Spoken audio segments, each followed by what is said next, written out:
Hey, thank you very much for revisiting the WrestleMania podcast. My name is Carlos, And I'm Maria.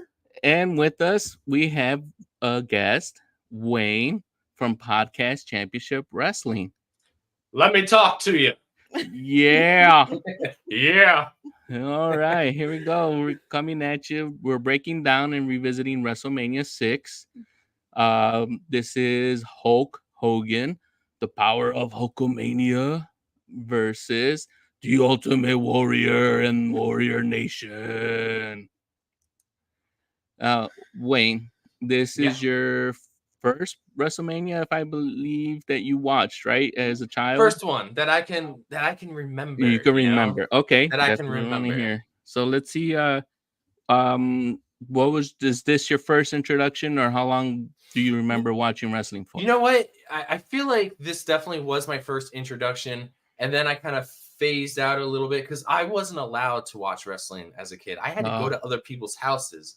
So okay. This one, I was at my aunt's house watching this one, and I think that's where the seeds were planted. This is where it began, because at the time I was a Hulk Hogan fan, and I was definitely on the cusp of becoming an Ultimate Warrior fan. So going into this WrestleMania, I was like, I don't care about the rest of the card. I'm a toddler, I just care about the one important match at the end of the night, the title for title, Yeah, that was me too. It's like, but now that I'm rewatching it, I see a few more matches that I actually got a little bit interested in seeing how those careers advanced of those particular wrestlers. Oh, yeah. Watching it now, being older, knowing these wrestlers, knowing the history of these wrestlers, like I looked at it in such a different light now, because it's been so long since I've seen this one. I mean, like if honestly, up until the main event, it felt like a whole new pay-per-view to me. Wow. Oh, really? Okay. Yeah, that's what it felt like because it was just so long. And that's go ahead.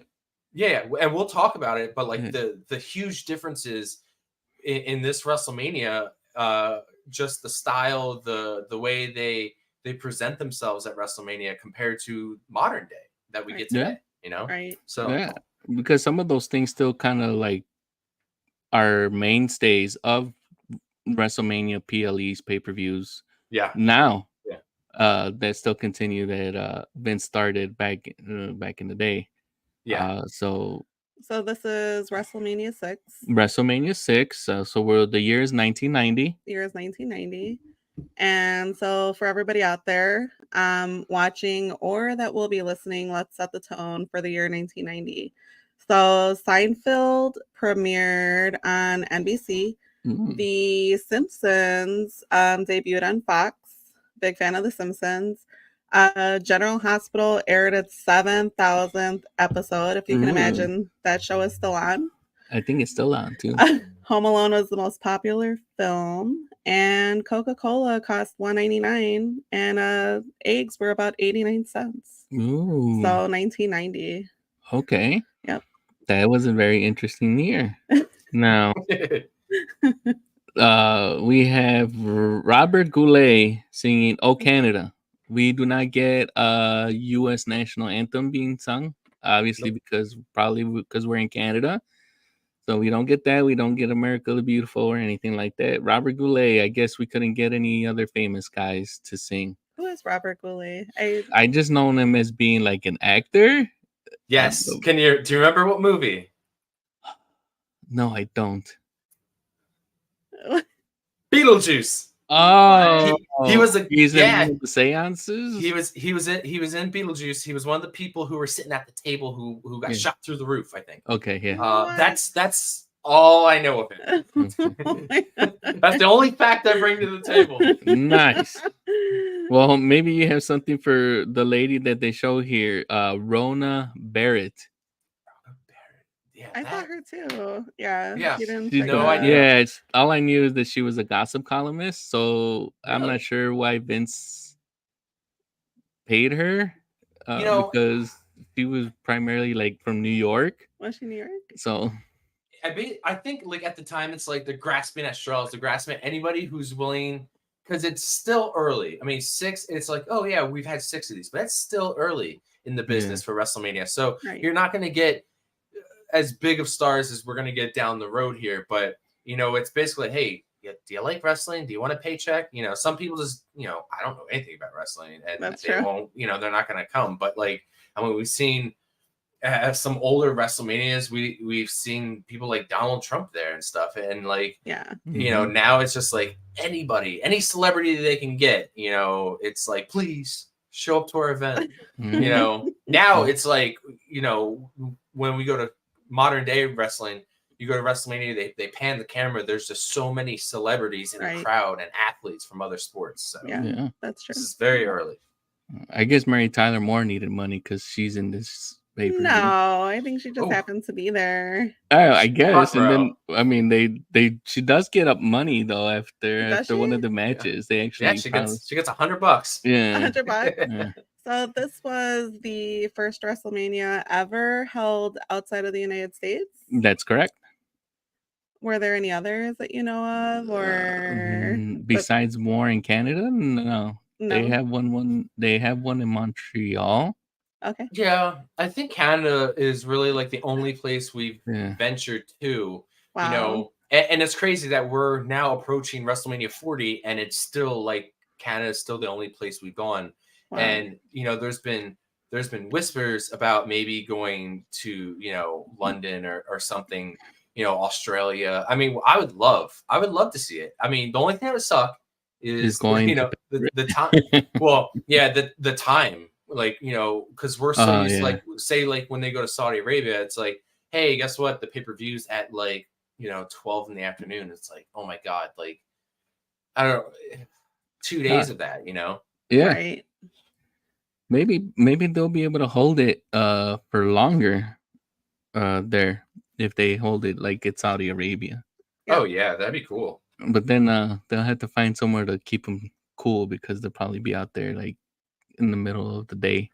I'll probably be indoors somewhere for sure. Yeah, because they'll be like super night, like maybe like super night. Oh my God, it'll be super early for us. It'll be like midnight or something, like when New Japan has the Tokyo Dome shows or things like that. Super night is more exciting than just regular night, right? So there's a match that we didn't get to see, right? Yeah, I believe this is like the first WrestleMania with a dark match. No pun intended. Yeah. Continuing the super dark thing. But Paul Roma versus the Brooklyn Brawler. I was not able to find any type of like match or details of this match at all. Neither have I. No, and even like on Wikipedia, it doesn't even have a time limit on it. No. And like we'll see it later on when they cut something out, but they do such a good editing that you don't see where they could have placed it. They do such a smooth transition, like it never existed. And like, could you imagine though, like being, we understand why the other match on here was taken off, but can you imagine being like the Brooklyn Brawler and, going back to watch this and your match was taken off and like what's the legitimate reason? I mean, like, I know this is a pretty stacked card. We're used to modern day WrestleManias with 2 nights now, and this is back in the day when we used to have it one night. We had 15 matches on the card, and we got to only watch, 13. 13. Yeah. 13, yeah. So because we're counting the dark match and the match that got removed from Peacock that I was actually able to find. I forgot to send it to you. Yeah. I'll send it to you later if you want to watch it. But it was interesting. Raymond, thank you very much for leaving a comment here on our Facebook live feed. People that were in attendance, which means like future WWE talent that were actually in attendance at this Toronto Skydome show, were future superstars Edge, Christian, Lance Storm, and Renee Paquette, who started in WWE as Renee Young, the TV commentator, interviewer, backstage interviewer, and wife of John Moxley, and TV movie star I guess Stephen Amell? Stephen Amell says that he was in attendance. Tell me more. Well, I mean, I Wow. can't tell you more. I could just tell you that he Tell me was Wow. more. You know, Raymond. I knew about Edge being there, and that's like, I don't know, that's a well-known fact, you know, because like they even show, like when they talk about, they'll show like him in the crowd. But those other people I wasn't aware of. That's pretty cool. I'm super intrigued. I mean, Yeah. I am a big fan of Stephen Amell. Had the opportunity to get to meet him in person at a Comic-Con Yeah. here in Chicago. And also a big fan of his show. Why am I blanking right now? Green Arrow? Yes. It was just Arrow. The Arrow. Yeah. Sorry about that. And Heels. And Heels, his latest Yeah. adventure. So, yeah. I got another comment from Raymond. Austin Aries versus Neville. The WrestleMania 33 pre-show match didn't make the Blu-ray. I hope it makes the Peacock viewing, Raymond. Yes, justice for Austin Aries. We wish him the best. He gave me a great recipe for smoothies. That's right. Yes, he did. I plan on making that smoothie. So Paul, last name Santopani, Roma, he defeated the Brooklyn Brawler, right? In that match. Yeah, that's what it said. But we don't know how or anything like that. So. But Roma, also the name of my favorite tomato. Oh, okay. All right. One more fact before we move on. This ends up being our last pay-per-view or last WrestleMania with Jesse the Body as the color commentator. What? Yeah, he eventually steps down. He continues to do color commentating, but it is not anything big. It's just like the syndicated shows that they have. I mean, any more information on that? Because I'm super curious. I'm not sure exactly. It doesn't actually show why he wasn't happy with the deal. Maybe his deal was coming up. Wow. But no, I couldn't find any detailed information as far as that is concerned. Like why he ended up leaving. Do you know who takes over in 7, or is that a TBD? It might be the Brain. But I haven't. If I'm going based off memory, Raymond, if you know, please comment below as we move on here. So we've seen him WrestleMania 1 through 6. Then he was our guide along with Gorilla Masoon, who took us on our first 6 chapters of WrestleMania. Wow, that's kind of disappointing. Yeah. Okay. And I think he's been one of the best color commentators, that we've had for a while. Like the King has his moments, but it's more like the creepy old dad or grandpa as it is now. He did a great job with Gorilla, so I'm kind of disappointed to hear that. So wow. Okay. The first match we have is Rick now going as the model Martel after his breakup with Tito Santana and Strike Force from the last WrestleMania 5, versus Coco Beware. Yes. This match lasts 3 minutes and 51 seconds. Maria? Yes. I know you're a fan of Coco Beware. I am. And you are also a fan of Rick Martel. Yes, I am. So, who are you rooting for in this one? I'm rooting for Coco, who came out with his parrots. I do like that the model, Rick the Model Martel, was wearing a sweater around his shoulders. I guess he's a model. He has to, he has to look the part. He has to look very chic and model-like. Reminiscent of one of my uncles. He used to wear sweaters like that all the time. Not around his neck, but like the same color, same shape, same fabric. So that was like very 1990s for me. It was, because I eventually get to like connect that with Carlton from Fresh Prince, because that's all pretty much Carlton has, is that sweater wrapped around his neck, and he'll come in with his little shorts and his polo shirts and things like that. Yes. Yeah, and Arrogance was the best cologne. Okay. Yep, the perfume Arrogance. All right, so did you say who you were rooting for? I'm rooting for Coco. Coco, okay. So I guess you were disappointed with the way with this ends because Martel attacks Coco from behind, and then he starts off hot in control. Coco reverses to a whip and gains momentum and clotheslines Martel out of the ring. And then pretty much they go back and forth, and then Coco almost gets a near fall pin on the model after the model just randomly falls. Like Coco gets on the top rope to perform a move, and I'm not sure if he was expecting another splash from Coco, and he just randomly just falls. So Flash. I guess that was a good way to try to cover it up, just to randomly go for a pin real quick. Not But to be confused with the spritz. yeah, so then Coco, I guess maybe this was the move because now he attempts a moonsault randomly, and Martel dodges finally instead of falling down, and that's how he gets Coco in the Boston Crab and the submission win. A moonsault, like a somersault, Yeah, or but you're imagining it? you're jumping backwards. Okay.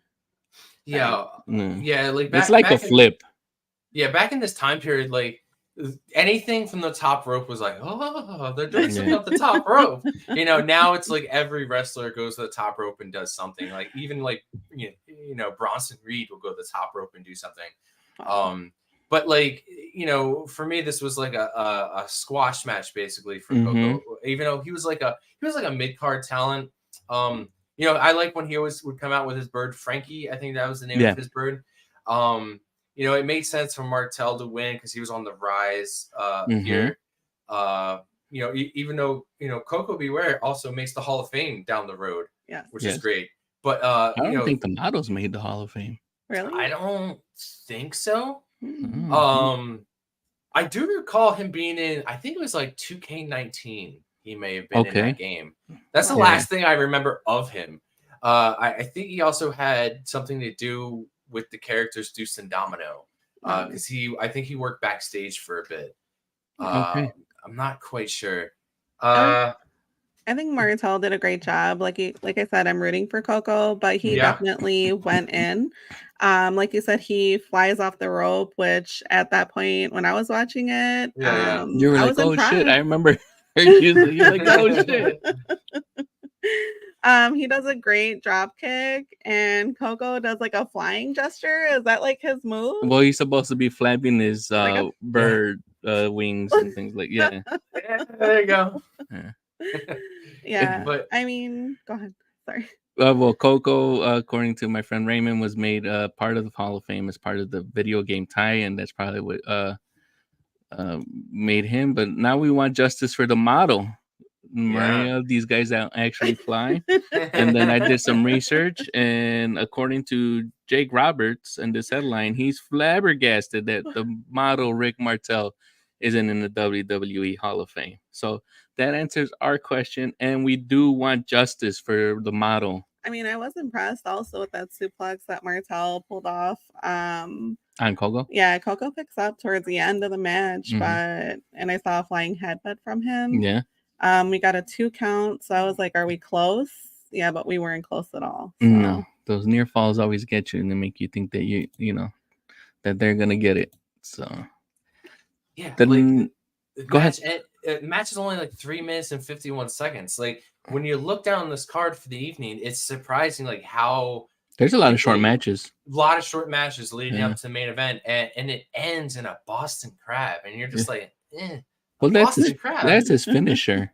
But like it was just so like submission moves back then were like super basic, very basic, and then it's funny because I think I brought this up on Twitter, but here currently as we're revisiting WrestleManias, either you don't hear the guy tap out or you don't hear the guy say I quit. The ref just calls it.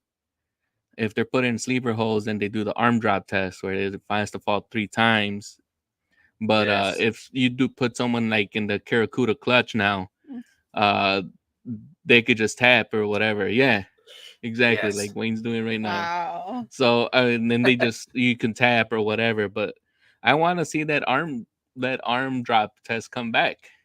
Yeah, we need that. They'll do it now. sometimes, but they'll do it like in the middle of the match, and it's just like, I don't know, it's not like it used to be. I mean, like, you know, when they would do it, the most infamous ones to me are like Hulk Hogan, because that's when you know that's all he would did. just that's when he would Hulk up. Yeah. So Yeah. Oh, Vince hates French Canadians. Rick will be in after Vince dies. That's probably true. Yeah. Man with another comment, Quebec crab. Yes, thank you, because I could not remember. I didn't want to call it a frog crab. Oh, look at, we have a comment. And Hector, thank you very much for commenting on our Facebook Live. Rick Martel is in the Hall of Fame, may be a stretch, but he was AWA champion in the early 80s and beat Nick Bockwinkel. Whoa. Yes, he was up in AWA in Vern Gagne's territory. Wow. And that's the whole reason he got in here when he was in the Can-Am Connection? Can-Am Connection. How do I remember these things? Because I told you, like, in WrestleMania 2 or 3. It's in my brain. Yeah, now it's seared in there forever. So Rick the Model wins, and I and the crowd are actually okay with the win. Okay. Yep. The next match we have is a tag match. Yes. Demolition, Axe and Smash versus the Colossal Connection, which now has Andre the Giant teaming with King Haku. Yeah. So with Bobby the Brain Heenan. Yeah. Heenan, sorry. This match goes 9 minutes and 30 seconds. Now, I found this kind of weird here because of for some reason they unless Peacock cuts it because of now they had commercial breaks, so I don't know if they actually cut footage. Yeah. We had no introduction of Andre or King Haku or Haku now. They got the jobber entrance. I felt the same way, and I real quick, speaking of entrances, that was another thing that was vastly different than it is today. Like, they had the long ramp, but they don't have the stage, that we get today. Today, WrestleMania, the stage is such an important thing. Like, every year has a theme. Like, we'll have one, whether it's like a big pirate ship or something, everything has a massive stage to build. But like these older ones, there isn't none. And there's also some of these guys don't even have entrance themes, So that it's very weird. And you don't think about it. It's just so weird to see like a wrestler come out to like no music at all. Yeah. And these guys came out on this very unique looking cart. It's a scissor lift. It's a scissor lift. I know. Yeah, a scissor lift, but they had the ropes around it to look like a tiny ring, which I thought was kind of cool. And I told my girlfriend, it's so they're kind of above the crowd, so the crowd can see them because it looks like, from what you can see, there's only one massive Titantron on one side of the arena. Yeah. They don't have like when you go to wrestling events now where they have 4 Titantrons above you in the center and then the massive ones. So like, you want to see these guys come out, and the only real unique one that didn't need the scissor lift was the Ultimate Warrior, and we'll get to that a little bit later. That's right. Yeah, I've only been hyping that entrance for my wife since we started this WrestleMania podcast, especially when they started doing the scissor lift entrance in WrestleMania 3, because Andre gets on there, and then I was having a sad moment for Andre because all he wants to do is just be loved, and everyone's throwing trash at him. Oh yeah. So he's like, wait until you see the Ultimate Warrior's entrance. Wait until you see this. Yeah. So oh my gosh. We get this match. So I believe you are a fan of Andre and Haku. But are you a fan of Axe and Smash? Well, what I saw is that they came out, pardon the language, like the BDSM couple of your nightmare. They still have that going. Or maybe dreams. There's a shoe for every foot. But like you said, I am a fan of the Colossal Connection. Love the name. And as you know, a fan of Andre and Haku. So I'm there for them. Not haiku like last time. Not haiku like last time. All right. Wait, do you remember any of these matches so far? Or are you still like, I only remember the main event? Yeah, it's still hazy. Yeah, but had you seen Demolition at all before? Like, if you could remember like any other past matches? Demolition to me was like, they were like the Kiss ripoff. If Kiss were wrestlers, you know, Yeah. like that's what it reminded me of. Besides the outfits, you know, I was thinking of the face paint. The very, you know, the promos too were vastly different. You know, you would have these guys just yelling into the microphone, you know, just yelling, "Oh, we're gonna get you, Andre." You know, just oh my god, the one guy sounded like he smoked like a pack of cigarettes an hour. Yeah, I think you that know, was and then the probably other guy, fast. you know, I liked his he had the face paint, but he didn't paint the mustache. I mean, even Caesar from the Batman show, Caesar painted the Romero? Joker. Yeah, even Yeah. he painted his mustache. But you know, this match, like they found a very unique way to keep Andre the Giant, you know, on TV, keep him you know, still active, because he doesn't get in the ring at all really for this match. The actual match. He's been struggling ever since WrestleMania 3. And this is is pretty much nearing the end of it. It is. And it, you know, I'm sitting there and I'm realizing that I'm like, oh crap, like this is like when he's starting to wind down. He was in lots of pain back then, so he wasn't getting in the ring, getting physical a lot. And they found ways to like you know, hide that and putting him in a tag team. You know, this guy was main eventing multiple, you know, a couple years ago with Hulk Hogan, and like now he's in tag matches.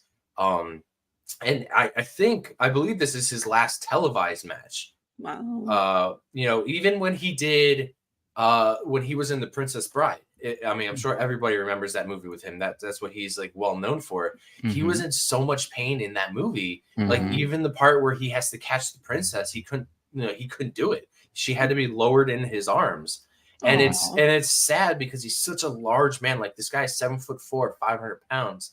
You think of him as like this literal giant, like, you know, this powerful man. And, you know, towards the end of his life, he was very weak, very frail, very fragile. And this guy would, you know, would just drink and drink to overcome this amount of pain. So, you know, sometimes when I watch these matches with Andre, and I think you can go on YouTube and see like his actual last match, and it's really rough. But it's just, it hurts to watch these kind of matches because you know down the road what it leads to. So, but you know, the fans still ate it up. You know, even though he's a heel, he was a heel for a while, and he was a heel for several years. And then, you know, when he does his face turn by attacking, you know, Heenan, you know, he sold it they sold it so well. And, you know, Andre left this time. He left and he was being cheered. Yeah. Right. So, you know, that was great. That was great. And I thought that, you know, this match, even though it's kind of like helping Demolition get the titles back, because this is for the tag titles that Colossal Connection have, it does help transition, like story wise. This is pretty much setting up Demolition to face the Heart Connection later on, which they made that official challenge. But it also helps Andre get back to the good graces of the audience, and that's probably something that he wanted. You know, as we are nearing the end, and we have a comment here from one of our viewers, Anthony Jones. Demolition was WWF's Now E's version of the Road Warriors, is what he meant. He corrected himself. Thank you very much for commenting that and giving us that information, Anthony, on our YouTube live stream. So, Maria, did you have any issues with the way the match was? I mean, did you get that? You know, were you actually cheering for Andre afterwards? I was. I really appreciate Andre, and like you were talking about his struggle, so I can definitely appreciate that. Also enjoyed Smash and Haku tussling. Yeah. Haku was putting in the work. We see a solid backbreaker. We see Bobby Heenan come in with a slap, and Gorilla says it's an attention getter, which it was, and that was pretty funny to me. So, you know, Yeah, so it's like pretty much like you guys said, Andre is pretty much in the background or kind of chilling until it's his time to shine. mhm, And Haku and Andre really had the edge until the last part of the match. mhm, Then we see Haku nailing Andre on accident. mhm. Demolition wins and the crowd went wild. Yeah, and they do that demolition decapitation Yeah. where he holds them and then the smash or axe goes for the elbow drop Yeah. on the hand. So we got a comment here from Hector. Andre holds a record of 130 beers in a single sitting. Wow. Yeah. Oh yeah. That's Like pretty are impressive. those like ordinary man beers? Or are they like Uh, those big beer Yeah, mugs? yeah. Are those the Steins? Another BS card. Mang hot haiku. I think he meant not haiku.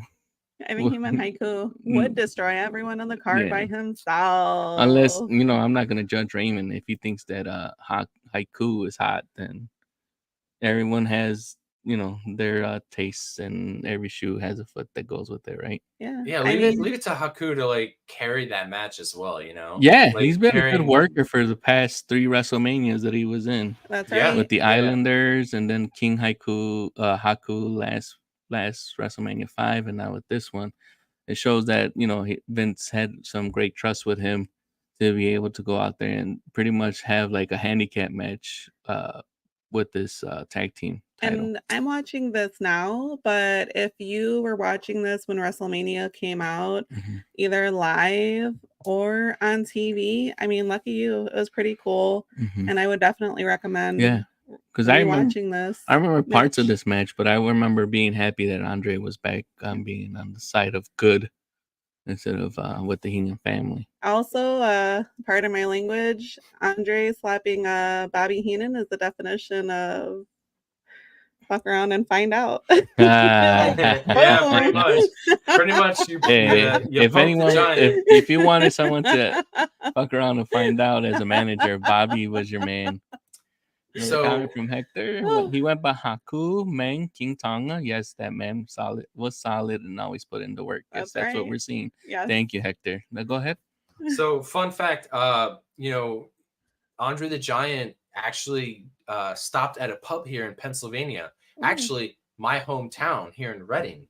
Wow. He stopped here in 1976, and during a 6-hour period, he drank 119 standard 12-ounce brews. Ooh. So was Right that here. Was that 2 separate occasions? No, Oh, well, I would. no, No, that was a night for Andre. yeah, that was 6 hours. Yeah, it's a at night. pub here. I'm like, did he drink 130 beers? At Oh, one that time was a at different. time? Yeah, he Oh, said yeah, the record was yeah. I mean, different. even Yeah. 119 is like this was pretty probably impressive. just like a Friday night for Andre, Holy cow. but like I always remember, like my mom would always tell me, because my mom's like, oh, I met Andre the Giant when I was younger, and Wow. nobody will ever forget when he stopped here in Reading and he cleaned out the pub. That is pretty cool. I heard stories of like, he would like pass out in like at the bar or something, or like in a lobby, and he's too big of a man to move, so they would either cover him with like a sheet, or they would put like velvet rope around him, and that's so weird, because like, but then again, you're the bouncer at the bar and this 500-pound guy passes out, and like, good luck trying to throw his ass out, right? Yeah. That's true. Yep. You gotta get a forklift or something. Oof. Yeah. All right. So next match, her third match here is Hercules versus Earthquake, making his WrestleMania debut with the Mouth of the South, Jimmy Hart. This match goes 4 minutes and 52 seconds. Maria, Yes. this is your first introduction to Earthquake. Yes, it is. And we've been seeing Hercules, I believe, now since WrestleMania 2. Okay. So I'm assuming that you were going for Hercules, right? I am rooting for Hercules. And like you just asked, that was my question. I'm like, is this the first time I've been introduced to Earthquake? Yes. Okay. It's not one of those name changes like how we had the One Man Gang change his name to Akeem, the African Dream. Gorilla said that he sent 28 men to the hospital. So that's pretty impressive. I know that's his color commentary, but still pretty pretty funny, pretty Yeah. interesting. With that earthquake splash is what he's saying. Yeah, and I like his move of jumping up and down. Yeah, it just reminds me of our toddler throwing a tantrum. Oh, that's true. He does jump up and down when he gets upset. So, Wayne, had you seen any of these wrestlers before? Because I'm assuming you probably did not see any of the previous WrestleManias when this first came out. I'm talking about like your first, if you could remember anything when, because I remember this match, but I don't remember like actually cheering for anybody. I think I was like, I do remember both of these guys. I mean, how can you not like remember at least Earthquake? This man was 460 pounds. This man was not pretty to look at in a singlet. You know, and also back then, like the outfits were very vastly different. Very some of them, like a very small handful, were very eccentric, very bright colored, had tassels or had some really cool gear. But then there were some guys that were just very plain Jane. Like when you go into WWE creative mode on 2K, it's like custom 3, you know, very plain. And Earthquake was one of them. I mean, I imagine like, you know, Vince was just like, I just put him in a damn singlet, you know, just like we got nothing else for him. So, but like to see, and like Hercules is no slouch. This guy is big himself. Right. You know, what was he like? What was he? 270 pounds. Yeah. So 270 is still big, but like, you know, Earthquake is literally like twice this man's size. I do recall a few WrestleManias ago seeing Hercules versus Ultimate Warrior, and I was just like, oh wow, two like jacked guys, you know, like just two men slapping meat, you know, like, but to see like Hercules in this one get like, you know, kind of overpowered. This is like kind of putting Earthquake over and doing the job to make Earthquake look like a bigger threat eventually. Yeah, a big heel. Yeah. And, you know, I thought Earthquake's music was very unique because it's you know, like they would kind of like make it almost sound like the arena was shaking. You know, it did sound like an earthquake. I was like, how are you gonna make an earthquake entrance theme? But you know, they found a way. They nailed it. But yeah, when he wants to, that man can move. And you know, when he does that, you know, the splash, the sweaty teabag. Yeah, that's what I'm gonna call it. That's what I'm gonna call it because you know, not in wrestling terms, but like if you're not a person who knows wrestling, you're watching this for the first time, you're like, oh, he gave him a teabag, and it's just like, you know, believe it or not, he does it very well where he doesn't kill the man because you know, man, like having that much weight, just this guy bounces off, land on your chest, like you'd be dead. You know, but this man does it very well that he doesn't kill you. He does. But yeah, when he wants to get up, bounce off those ropes, he moves. And you know, even Jesse's like, "Oh, those ropes are gonna break," and I was like, "Yeah, they look it. Those ropes look like they're gonna snap." You know, the match was very short. It was only like 4 minutes 52 seconds, which I assume, you know, two guys who didn't have a lot of moves in the repertoire like could go, you know, for 4 or 5 minutes. So just about right. And we will see Earthquake a little bit later. I want to bring up something real quick with the managers here. Today we're accustomed to managers managing one group or, you know, one stable or one person. You know, like we got Paul Heyman, acknowledge me, like he's the manager of Roman Reigns, you know, just one person. But like I didn't know this until recently, you know, I should have, but it's just a fact that like Bobby Heenan manages so many people. Jimmy Hart manages so many guys, and it's crazy to think like, you know, that they had so many people under their belt, but like they would keep them very separate, you know. And it's weird that they can't pull that off today, you know. And like I hope when people go back and watch stuff like this, you know, you have a little bit more respect for these managers, knowing that hey, they didn't just come out for like 4 minutes and 50 seconds. They came out like multiple times throughout the night, managing multiple wrestlers. That's juggling a lot and having to, you know, I don't know, adapt to those different gimmicks, Yeah. adapt to Andre the Giant and Haku, adapt to, all these other guys that you would come out with, because that's what you have to adjust to those gimmicks. Yeah. And not only that, but you have to pretty much help people get to their spots and remember, like, if the ref's not calling it right, they're probably like, hey, you have to go here. Remember, you have to do this. Yeah. And he also has to remember his spot, because there's times where Jimmy's supposed to distract the ref, or Bobby's supposed to distract the ref, or he's supposed to do this, and they have to remember that, like, hey, in this match I'm doing this and I'm doing that and you're doing this. So it was definitely the age of managers, like Bobby the Brain Heenan, Jimmy Hart, Sensational Sherry, Mr. Fuji, like Slick. Slick, Queen Miss Elizabeth, like the list just goes on. Like, this was the age of managers, Paul Bearer. And but we just don't have as many as we did then, and it blows my mind that we don't. Even, like, valets, we don't even have that anymore. They do so much, and they help. The purpose of a manager is to help the wrestler get over. And I a big thing was, like, you had this guy who's great in the ring. He has the look, he has the charisma, but he can't talk on the mic.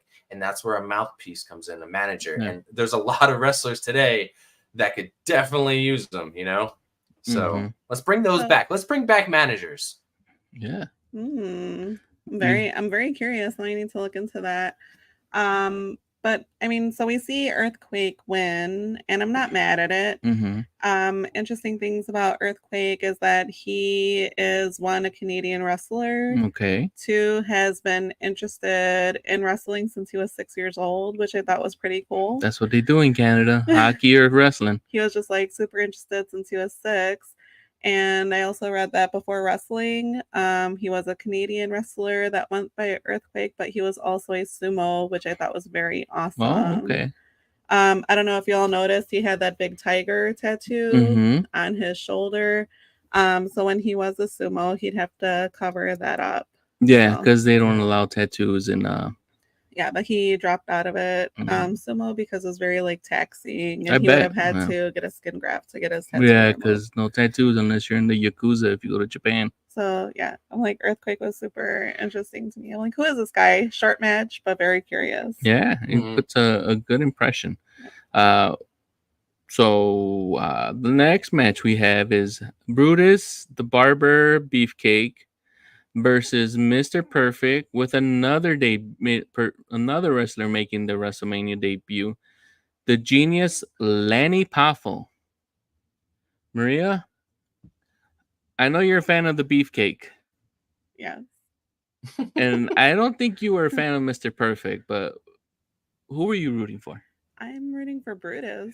Okay. I'm rooting for Brutus. Brutai. In his pink striped wrestling pants.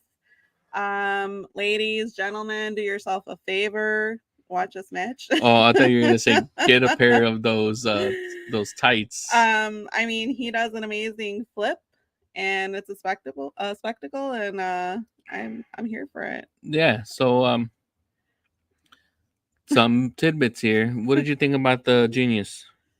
Me? Yeah. Oh, well, I was focused on Brutus. Okay, so you had no thoughts about Genius.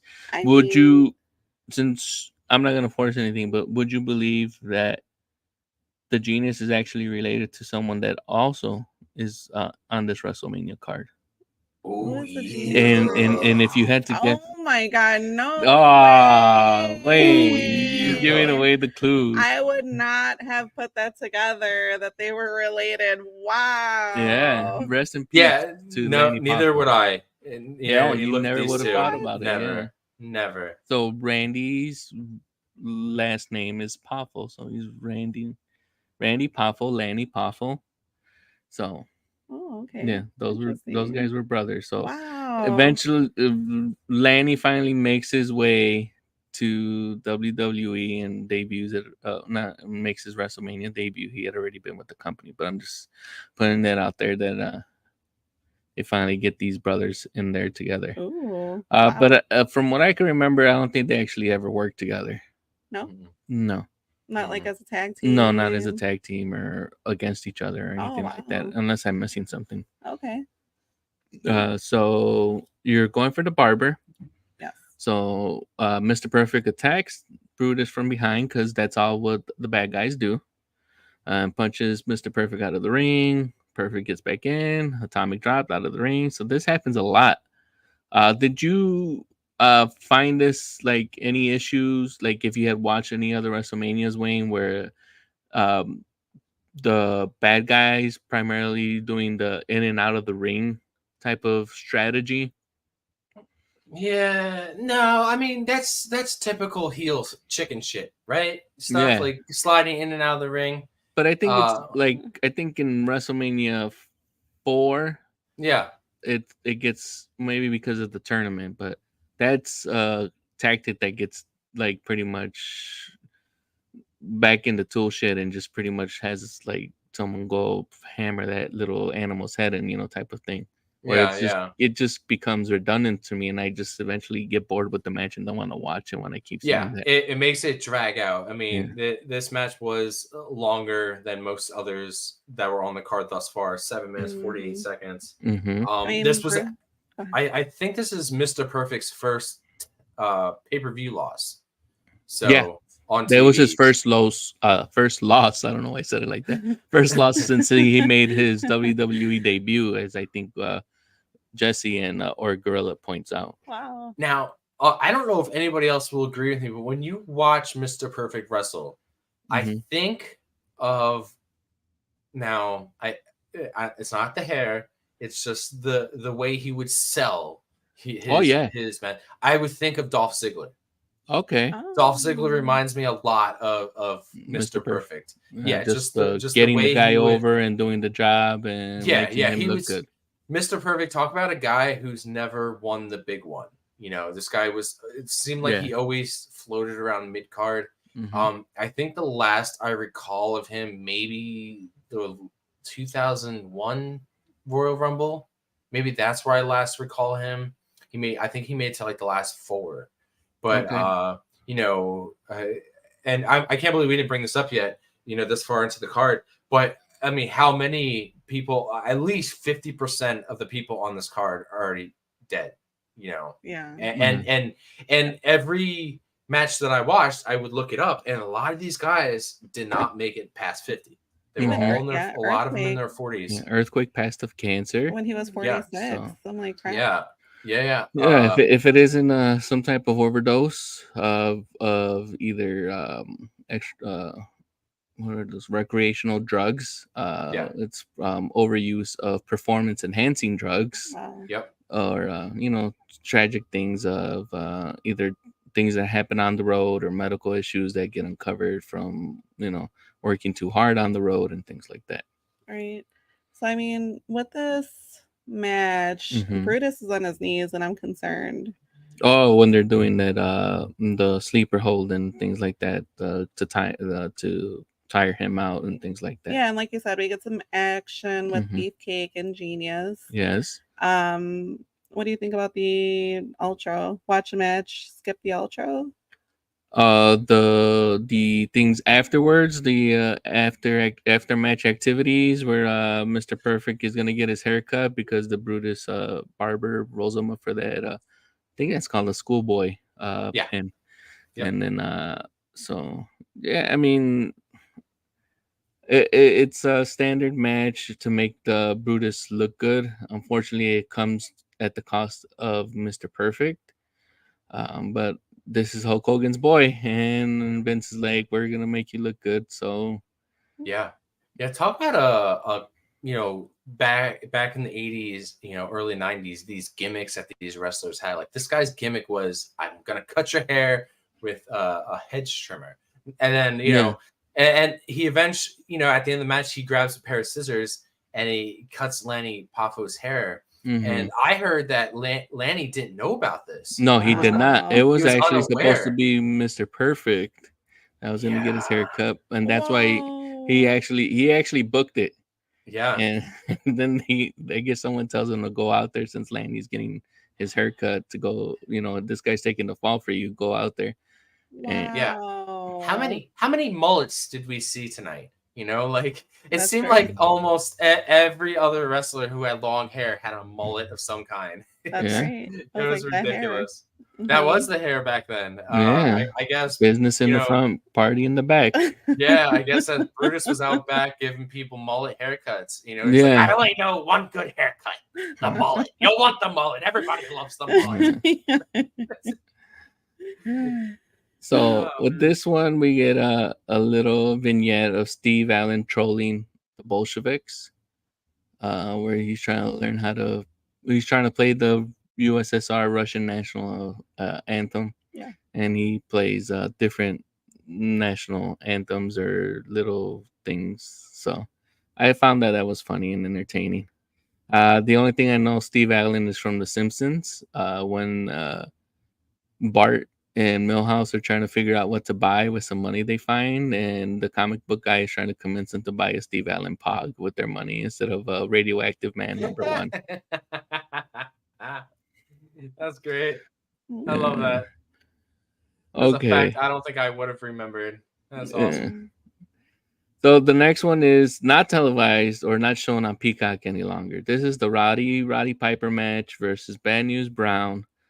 But you are able to find it on YouTube if you are interested. If you're watching and interested in finding this, leave something in the comments and I will provide you the link so you can watch this match. I actually was able to watch this and I'll give a quick rundown of it. I think my wife Maria would probably say that she is a fan of the Roddy one and over Bad News Brown. Wayne, would you have actually seen Piper have wrestled if you're looking back in the past at young Wayne? Oh yeah, dude. Roddy Piper was like one of the greatest heels of that time. Another guy who like didn't win the big one, but like he really didn't need to. That guy was so over as a heel. I do recall some face runs. Yeah, and this is technically a face run, but it's just the way he goes at it that unfortunately doesn't come off that way because he does not just one promotion in blackface, but he actually I think does it twice if you want to count this match, because in this match he comes out also painted half black and half white. I will show my wife the picture. You don't have to show okay me. She does not want I me to don't show the watch. It's funny fact, when he did that, he regretted it so much because it took 3 days for that paint to come off. Yeah, 3 days, and That's he had to go. He had to go to the airport like that. Yeah. Could you imagine going to the airport like that? Yeah. Could you imagine like trying to be taken serious anywhere, no matter what time period it is? I don't care if it's in the 80s or 2023, like or 90s. Like, just imagine trying to be taken serious anywhere. Just looking like that. Just like, were you in Braveheart? Like, no, not really. Like I was, there's no way so of out of being able place. to explain that. No, and it wasn't just the face; it was everything. It was for this match, it was his whole body, black and like a black and white cookie. That's pretty. But in the promotions, like our viewer Arpad is mentioning that, and I did see the promotion, one of the promotional vignettes that he does with Mean Gene. He paints, like he grabs it and he just paints half of his face black and white, but he's coming off as trying to make it seem like it doesn't matter to him, and pretty much if he's brown, if he's yellow, if he's Chinese, and I know where Piper's trying to go with it. Yeah. Like this feud is personal because of what happened at the Royal Rumble, where he eliminates Bad News Brown, and Bad News Brown pulls him out. Now, I don't believe this is for a title shot, so I'm not sure exactly what a Royal Rumble win would have been. Like if you become the king, like we had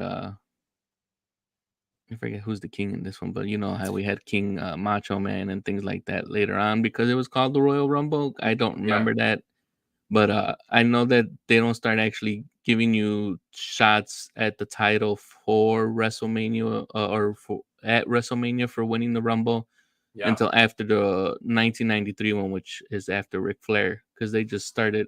Ric Flair wins the title in '92 at the Rumble, so then they start going with, well, let's just have the champion face the champion and get a title shot Okay. at Yeah. WrestleMania. I mean, oh, go ahead. oh no, I was just gonna say the reason, I mean, as far as us talking about this, because we are revisiting the Mania and we Mhm. are revisiting WrestleMania 6, and good that it was removed.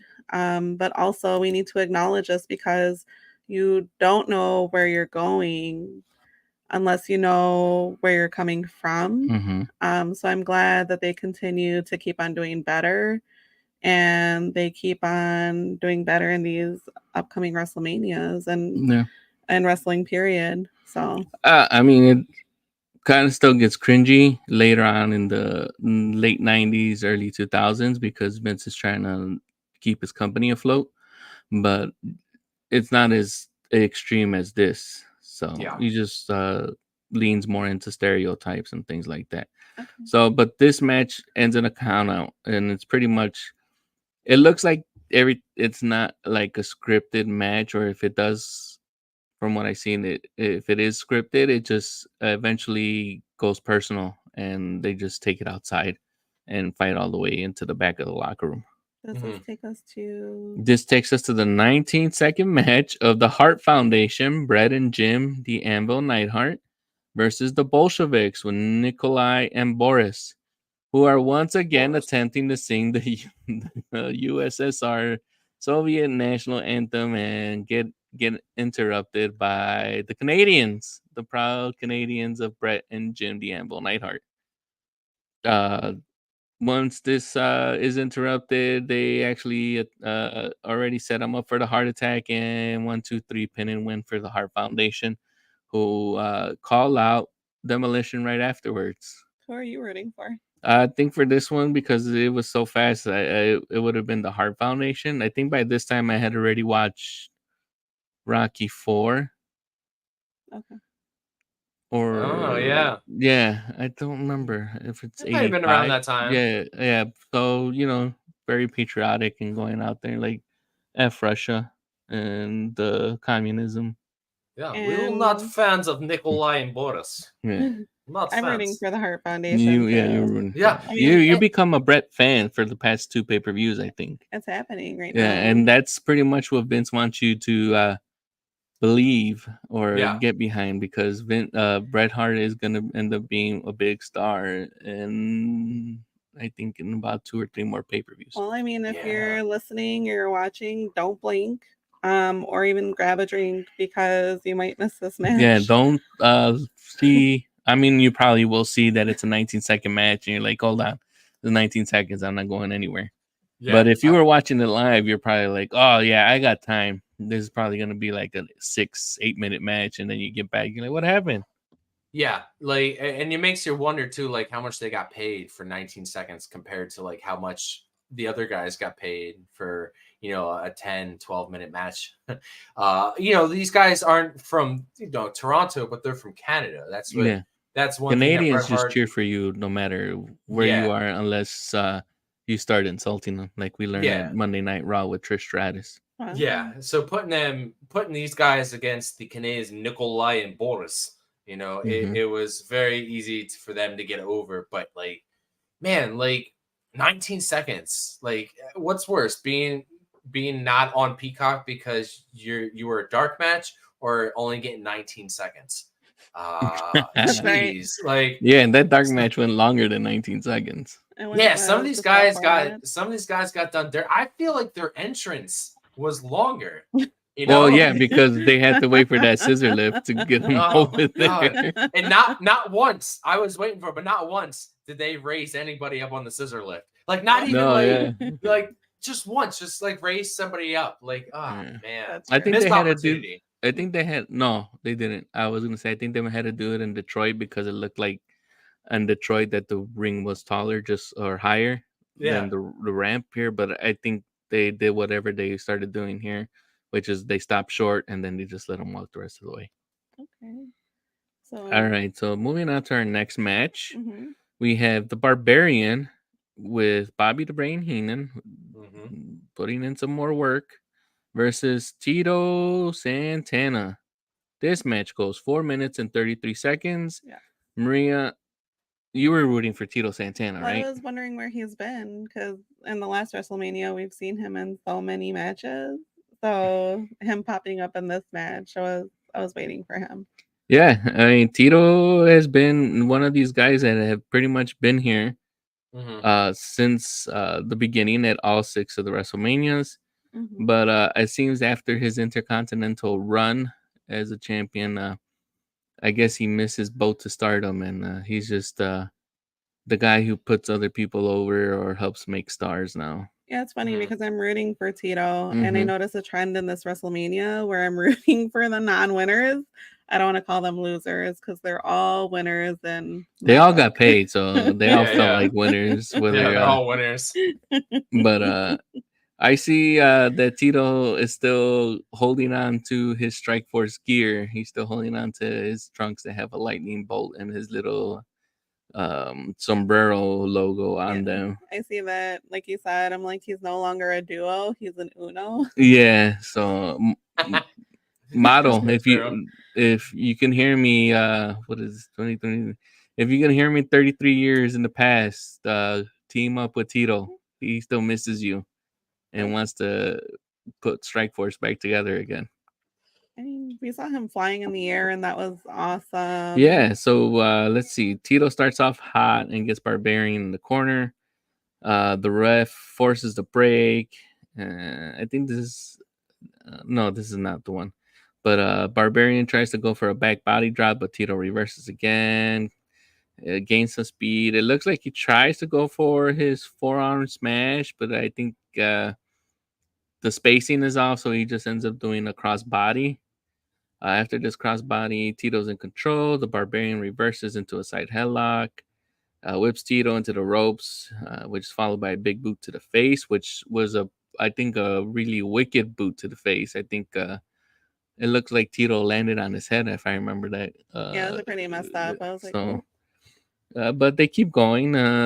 Barbarian tries to keep momentum, but misses with an elbow and a smash in the corner. Tito actually hits him with the flying forearm this time, but Heenan saves the Barbarian, and that's why we need valets and managers that know what they're doing out there, because he puts his foot on the rope. Bringing it back to what Wayne said. Yeah, the Barbarian after that gains control and hits him with the clothesline from the top turnbuckle, and that is the end of Tito Santana.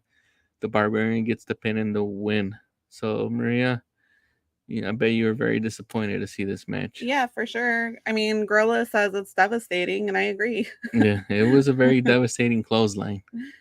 Wayne, Tito Santana, Barbarian, any thoughts? You know what? I don't remember a lot about either of these two guys. Okay. I mean, what did catch my eye was the size difference. Like Tito he's only like 230 pounds, but he was still like jacked, for his size. Yeah. And the Barbarian, he was like 300 pounds. So this is another. And he's taller too. Yeah. At this time in wrestling, Vince was all about hiring like just man meat, just these guys that were either jacked up on roids or just way overweight, So like almost all these wrestlers are very physically impressive. And this match was an easy win for the Barbarian, although Santana did get some decent offense in. But what I remember from that match was that massive clothesline. I mean, he sold that pretty well. It made me go, oh, yeah, oh, that hurt. That was like JBL clothesline from hell kind of clothesline, Yeah. So, but yeah, I mean, it was a pretty decent 4 minutes and 33 seconds. Yeah, it was very entertaining. I do enjoy going into a match like this where it's like, oh, I don't really know any of these two guys. So watching a match like this, I had my eyes glued to the TV. I'm like, oh, I'm really interested in see which one of these guys I'm going to be rooting for in the future. So yeah. So I'm excited to see more of these two. I agree with Wayne. I was sad about the win, but that hit that knocked Tito Yeah, out, I was mean, like, I don't know how impressed. Tito got back up from that first one, but then he comes back and takes that devastating clothesline from the top turnbuckle. Yeah, he didn't get up after that. Oh man. Yep. So Barbarian for the win. yeah. So I see you're very impressed with the Barbarian. That's good storytelling right there then. All right. The next match we have is Dusty Rhodes making his WrestleMania debut with Sapphire, which also making her WrestleMania debut. Miss Elizabeth is no longer contracted with or connected with Macho Man ever since the end of the WrestleMania 5 main event, which separated the Mega Powers. But Macho at that time was recruited by Sherry Martel, the sensational Queen Sherry. After the Macho Man becomes the king, he becomes the king of the ring, or when maybe he won the Rumble. I have to go back and look, but that's how she ends up being the queen.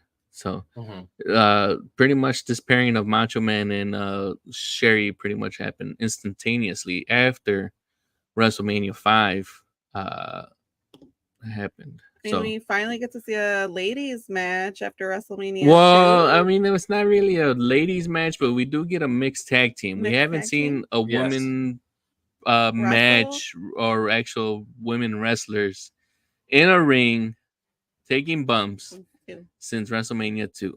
So that's we're getting back into getting women involved that aren't over the age of 50. Or maybe I'd have to look, but I don't think Sapphire was that old. But anyway, Maria, did you know that Dusty Rhodes is the father of 2 former WWE wrestlers? One is Goldust. Oh wow. And then the other one, I think when you started watching wrestling with me, he was known as Stardust. Wow. But now he is the American Nightmare, Cody Rhodes. Whoa. You know what? Now that you say it, I see it. Okay. In his soul. Start the show. I don't know the rest of the words. I did not. I mean, now that you talk about it, okay, it comes together. But he's the working man. He's the son of a plumber. Wow. The American Dream. American Dream. I know that music. That music is pretty good. You know, let me talk to you, baby. All right, so versus Macho Man and Queen Sherry. This match goes 7 minutes and 52 seconds. So, Wayne, any previous recollections of you actually not baby, but little Wayne watching this? Not the rapper Little Wayne, but you watching this match. Yeah. Let's not forget that both of these men could cut promos. Yeah. You know, when you want to talk about memorable promos, these two guys were definitely on top. These are two guys that people love to mimic and do promos after, like, oh yeah, baby. Like, it's the American Dream, baby. Dusty Rhodes. And then you got, oh yeah, the Macho Man, Randy Savage.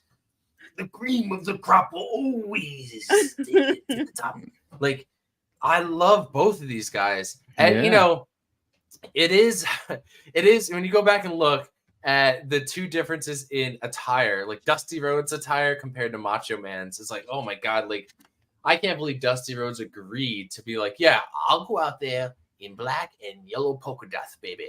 And I think he's been rocking those since he got always did. And he made it work. Yeah. I did not know that. I'm like, yeah, like a chaotic bumblebee. Not to be confused with the killer bees.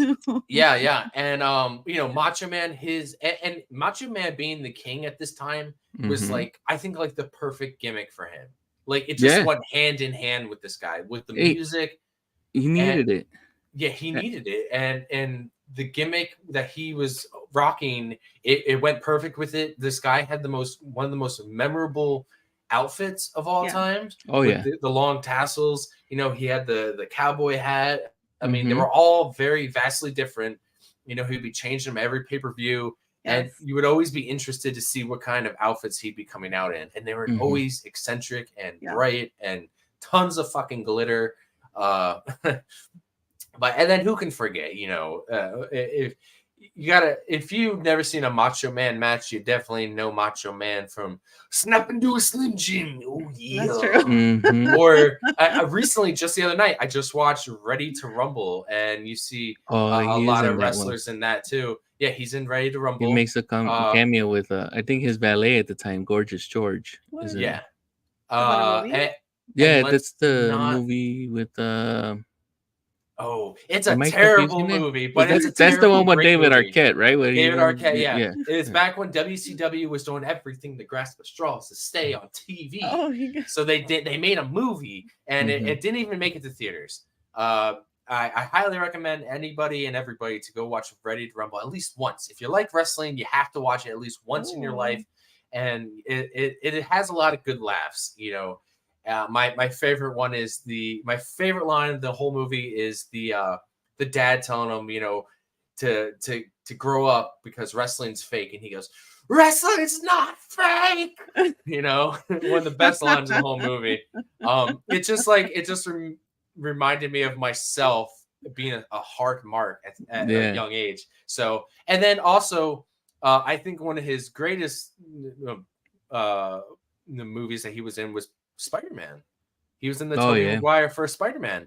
He played Bonesaw. I got you in here for 3 minutes. Let's not forget about that. Bonesaw is ready. Bonesaw is ready. Yeah. So, these guys, even before the match started, like, they had you hyped with the promos. And, and then Dusty Rhodes comes out and he cuts a promo in the ring. Also, before they had wireless mics. So this is back when they had the long ass cord, going. Yeah. It was funny seeing the long ass cord, another, showing how time has changed, going through, the ring. But and then him just cutting a promo on Randy, and Randy just, you can't hear him, but the way he just physically acts towards the promo. Yeah. He had it all. And these guys, it was a mixed match. These two guys are good in the ring, right? Simply one of the best. But I'm gonna say it. These both of these women, it made some parts kind of cringy, and I felt like they just had no place in this match. I mean, Sherry tried her best. Sherry later explains that she had very hard time getting Sapphire to remember how to do certain spots or how to perform certain moves. Yeah, you can tell during this match, and you can tell, and then you can tell what Sherry gets frustrated. And from what I see, Sapphire doesn't really last that long. No. For this, I'm not sure if Dusty probably gets a wind or of it or something like that, but it turns out that like some people, when they get paired together, they end up getting like the real life feelings for one another. And Sapphire ended up confessing that to I guess to Dusty, and Dusty's like no, and then that they actually end up writing her off, and then you never hear back from her. OMG. Yeah, because I don't recall seeing her anywhere else. Wow. In the future. And this is, we don't get a lot of these either. This is early mixed tag match too. Like we don't get a lot of mixed tag matches this early on because there wasn't a lot of women in WWE unless they were valets, and bringing Elizabeth out, was always her and Macho being together in any way, shape, or form was always hand in hand with each other. You would always assimilate these two together all the time. So, and even back then, she was so pretty, in the 90s. She had crazy hair, all the women's hair was kind of crarazy back then. Everyone's hair was kind of crazy. Everybody's hair, yeah. Either you had nice hair like Miss Elizabeth, or you had a mullet. So yeah. So or like the Ultimate Warrior. I'm like, Aquanet was he just had like a mop on his scalp. The Ultimate Warrior. I was like, the hair. Yeah. I don't know. It seems like a lot of those haircuts, it's like they start a nice haircut and then they quit halfway through and then they load it up with hairspray.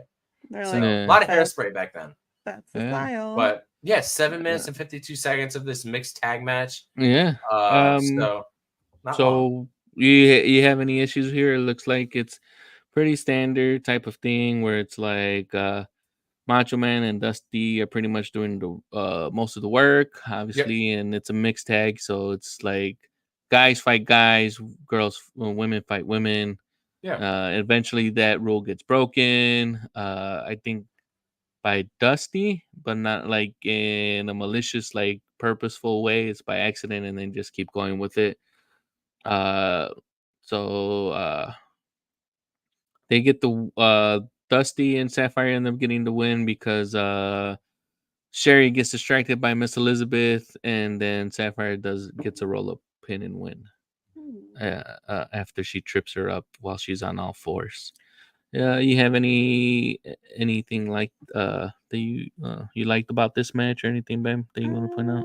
I mean, I thought the match was fine, like you said. First time I've seen a mixed match like that, so it's kind of a curiosity to me.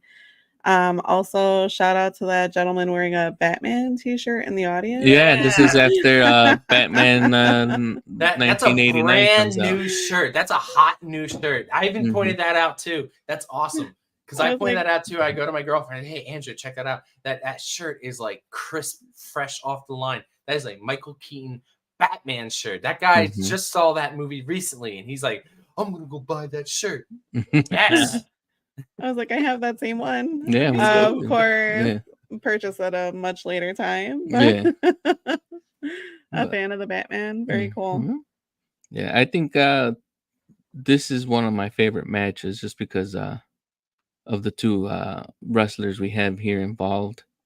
And eventually this starts leading us back to a road of reconciliation. I won't go more into spoilers because I don't think it happens at a WrestleMania, but we do get a reconciliation of Macho Man and Miss Elizabeth. I mean, then we see Macho Man, right? After this match, we get to see him in an interlude or in an interview. I think we see in an him. interview. Yeah, he made me laugh. He said, "Suffering builds character, and you're going to learn a lot of character." Yeah, because that feud's not over. So the next match we have is the Orient Express, Sato and Pat, with Mr. Fuji as their manager, featuring for the second WrestleMania in a row, The Rockers, Marty Jannetty, and Shawn Michaels. This match goes for 7 minutes and 38 seconds. Now, I think you were a fan of The Rockers, the last one, weren't you? I mean, let me tell you, because of Rockers, the tassels. Well, the tassels. I'm a fan of a tassel. But the Rockers are a lot of fun. I'm rooting for Sato and Pat Tanaka. Oh, wow. You were cheering for the Orient Express. What was your thinking behind that? Surprise. Yeah, I want to get into that one. I mean, besides rooting for them, was it the name? I want to take a moment to talk about the Rockers. Oh, okay. I mean, they have really cool intro music. They do. I love their outfits. They're bouncing around in the ring. I mean, it looks like it's gonna be fun, and they gave us some amazing moves. They did. So, like, definitely cheering, like I said, for Sato and Pat. That thought they were awesome, super cool. Was looking forward to seeing all their moves. But the Rockers they're still fun. Yeah. And Wayne, any thoughts on these guys? I don't know very much about the Orient Express. I really don't. I mean, I know Mr. Fuji, right? Mr. Fuji plays his part very well with the cane, and they play their part very well. But the salt being thrown in the eyes, and it's funny because me and my girlfriend, a little inside joke, we were making dinner, and I had to add salt to the pasta, and she said I didn't add enough salt. I was like, I will add a Mr. Fuji amount of salt. Like a big handful. But who can forget like the Rockers? Like, you know, to me they were very hot. They were like the early Hardy Boys, you know. You know, they had the look, these guys had the rocker haircuts, the mullets. But you know, it's out of every tag team, it's very, very, very hard for a tag team to break up and both guys become successful. There's always going to be that one guy who's going to outshine everybody. You know, you got Christian and Edge. And I know Doyle's probably listening. And sorry, Doyle, Edge is the better wrestler out of that. No, you know, you got the Hardy, you got No. the Hardy Boys, and Jeff Hardy was the bigger star out of the Hardy Boys. You know, you got, you know, now you got the Rockers, and unfortunately, Marty Jannetty goes not really anywhere after Shawn leaves him, but Shawn becomes the Heartbreak Kid, one of the greatest, you know, professional wrestlers of all time. You know, I definitely put him up there in like my top 5 favorite wrestlers of all time, because I mean, this guy's now running NXT. I mean, you know, and you could see early Shawn Michaels in there, early Heartbreak Kid in there when he's in the ring, and I love it. And it's really sucks that I know I heard the Rockers won the tag team titles on an untelevised event, like a dark match, but I don't think they've won the tag team titles on a pay-per-view or anything, which is a shame, because with them being so hot, you know, but at this time the roster was just so vastly large, and Vince was just all about pushing these big guys. You know, I mean, look who previously held the tag titles, Haku and Andre the Giant. And, you know, it's hard to see the Rockers, you know, these guys, what are they, like Shawn Michaels is 225. Yeah, I think they're combined like barely 400. I think barely like when your whole tag team weight consists barely of, you know, equal the same weight of Andre the Giant, the one competitor on that team. Like, it is hard to see that. And you know, Vince isn't going to push smaller guys like that. Oh, no. You know, not then. But, you know, later down the road, we see smaller guys like Bret Hart. We see guys like Shawn Michaels get pushed all the way to the top. And it kind of, those are the guys that kind of paved the way for smaller guys like Daniel Bryan, like Rey Mysterio, you know, like just smaller wrestlers in general. Like, you know what, like, it makes you sit at home wondering, like, hey, I could be champion too. You know, like, you know, you don't have to be a 300-pound Brock Lesnar type of body style to be champion. You can be a smaller body, you know, to be champion. And this is the seeds are being planted here of great wrestling. And Shawn Michaels is, you know, one of the best on this card. I just totally forgot that he was even on a WrestleMania card this early in his career. Yeah. You know, 7 minutes and 38 seconds. That's a long time on this card compared to a lot of other people, even though they were done kind of dirty in this. Yeah. You know, this, Marty Jannetty. I did laugh when Marty Jannetty got the salt thrown in his eyes. I don't know if he did it on purpose to sell it. I don't think he did do it on purpose. I think it was accidental. Yeah, he falls over the railing. He fell over the barricade. And this is, you know, also, you know, the way the ring is dressed up. You know, we kind of have a little bit more. We have way more padding on the barricades now. It's not just like this metal see-through gate. We actually have like a legit barricade to separate the fans from the wrestlers, even to the point where like a wrestler could walk on top of the barricade.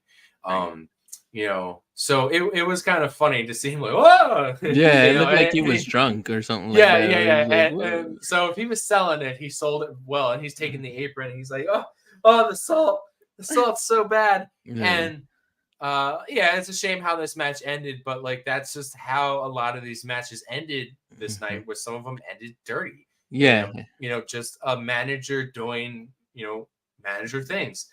Helping his team win, being the distraction with the, you know, with the cane and having one of the guys from Orient Express with the salt. And we see that later on in his career with wrestlers like Yokozuna, you know, throwing powder or salt in the face of wrestlers and competitors. And like, fast forward to today, we don't maybe have that as much, but we do have people like Asuka spitting poison in people's face, spitting something in their face. The blue mist. So the mist in the face. So it has evolved into something still. So we still use this process, this type of winning today. And it's not all the time. It's not every match, but when it happens, it's like, oh yeah, that's right. They did them kind of dirty. You know, Mm-hmm. so you Reminiscent of can't. Mortal Kombat. Maybe it's like I think it's Reptile that does that fatality, or he spits out toxin or something like that, and he Yeah, just yeah. does I think it disintegrate. was an homage to a certain wrestler who recently was inducted. Yeah, the Great Muda. Muda, yes. Yeah, that's It's, well the spitting the spitting of was. the yeah. But yeah, I mean the throwing of the salt or whatever in Mhm. somebody's face. I don't know if it was really salt, but like you do think about it, you can't really tell. But the throwing of I the think salt in it's the face, just like oh my god. You're like, I they were forgot what assaulted. that dust like you know that Powder? like Ye- to grip like Olympians or like pole Oh jumpers. yeah, like chalk or something. Yeah, Either I way, think like when he does it, it's like I don't care what it is. You're throwing anything in somebody's face. And there was a yeah lot. There was a yeah. lot. There wasn't like It was like a big cloud. It it wasn't wasn't like like a little. It there was was like no a salt bake type handful. of Like sprinkling. Yeah. that guy looked like he was about to salt his driveway. Like Yeah. he was just like, "Ah!" Like, Do oh my not, gosh. like, if you are watching and you do salt your driveway, do not salt liberally. Do it gently. I Like do Salt it Mr. Bay? Fuji Yeah. way. Don't over assault. And don't get arrested for assaulting your driveway. Yeah, I like to Uh, salt my driveway the Mr. Fuji way. yeah. And I run away. Yeah. So were you happy that the Orient Express won here, Maria? I am. Okay. Yeah. In this particular way, in the like kind of a cheap way, or were you okay with it? I thought this match was fine. You know, This is one of my favorite matches. was it? Yeah, it's because of the Wow. of the psychology of we know that like the Rockers are the teams that we want to cheer for and things like that. Like you said, you wanted to cheer for Orient Express, and I think around this time I was cheering for the Rockers because Yep. I was like Mhm. 10 and they were probably like 17, 16 years older than me, but they're young, I'm young. I want to be hip and cool, and who doesn't want to be like the Rockers and They were running out super there cool. and with tassels around your pants. They looked awesome. So Yeah. The name, I mean, the yeah, they got vibe. robbed and everything like that, but this feud has to continue. The Rockers have to get their revenge. Mhm. So, it eventually leads to something further down the road. Exciting. Can't wait to watch that. Yeah. So the next thing we have before we get a match is Steve Allen interviewing the Honky Tonk Man, So this is who is releasing the new song, a Honka Honka Honky Love, oh no. with his new I guess partner in his band, Greg the Hammer Valentine, coming back for his 6th WrestleMania in a row with a terrible dye job. Though he's no Oh longer blonde. my God. He is dark raven hair. Yeah, what happened?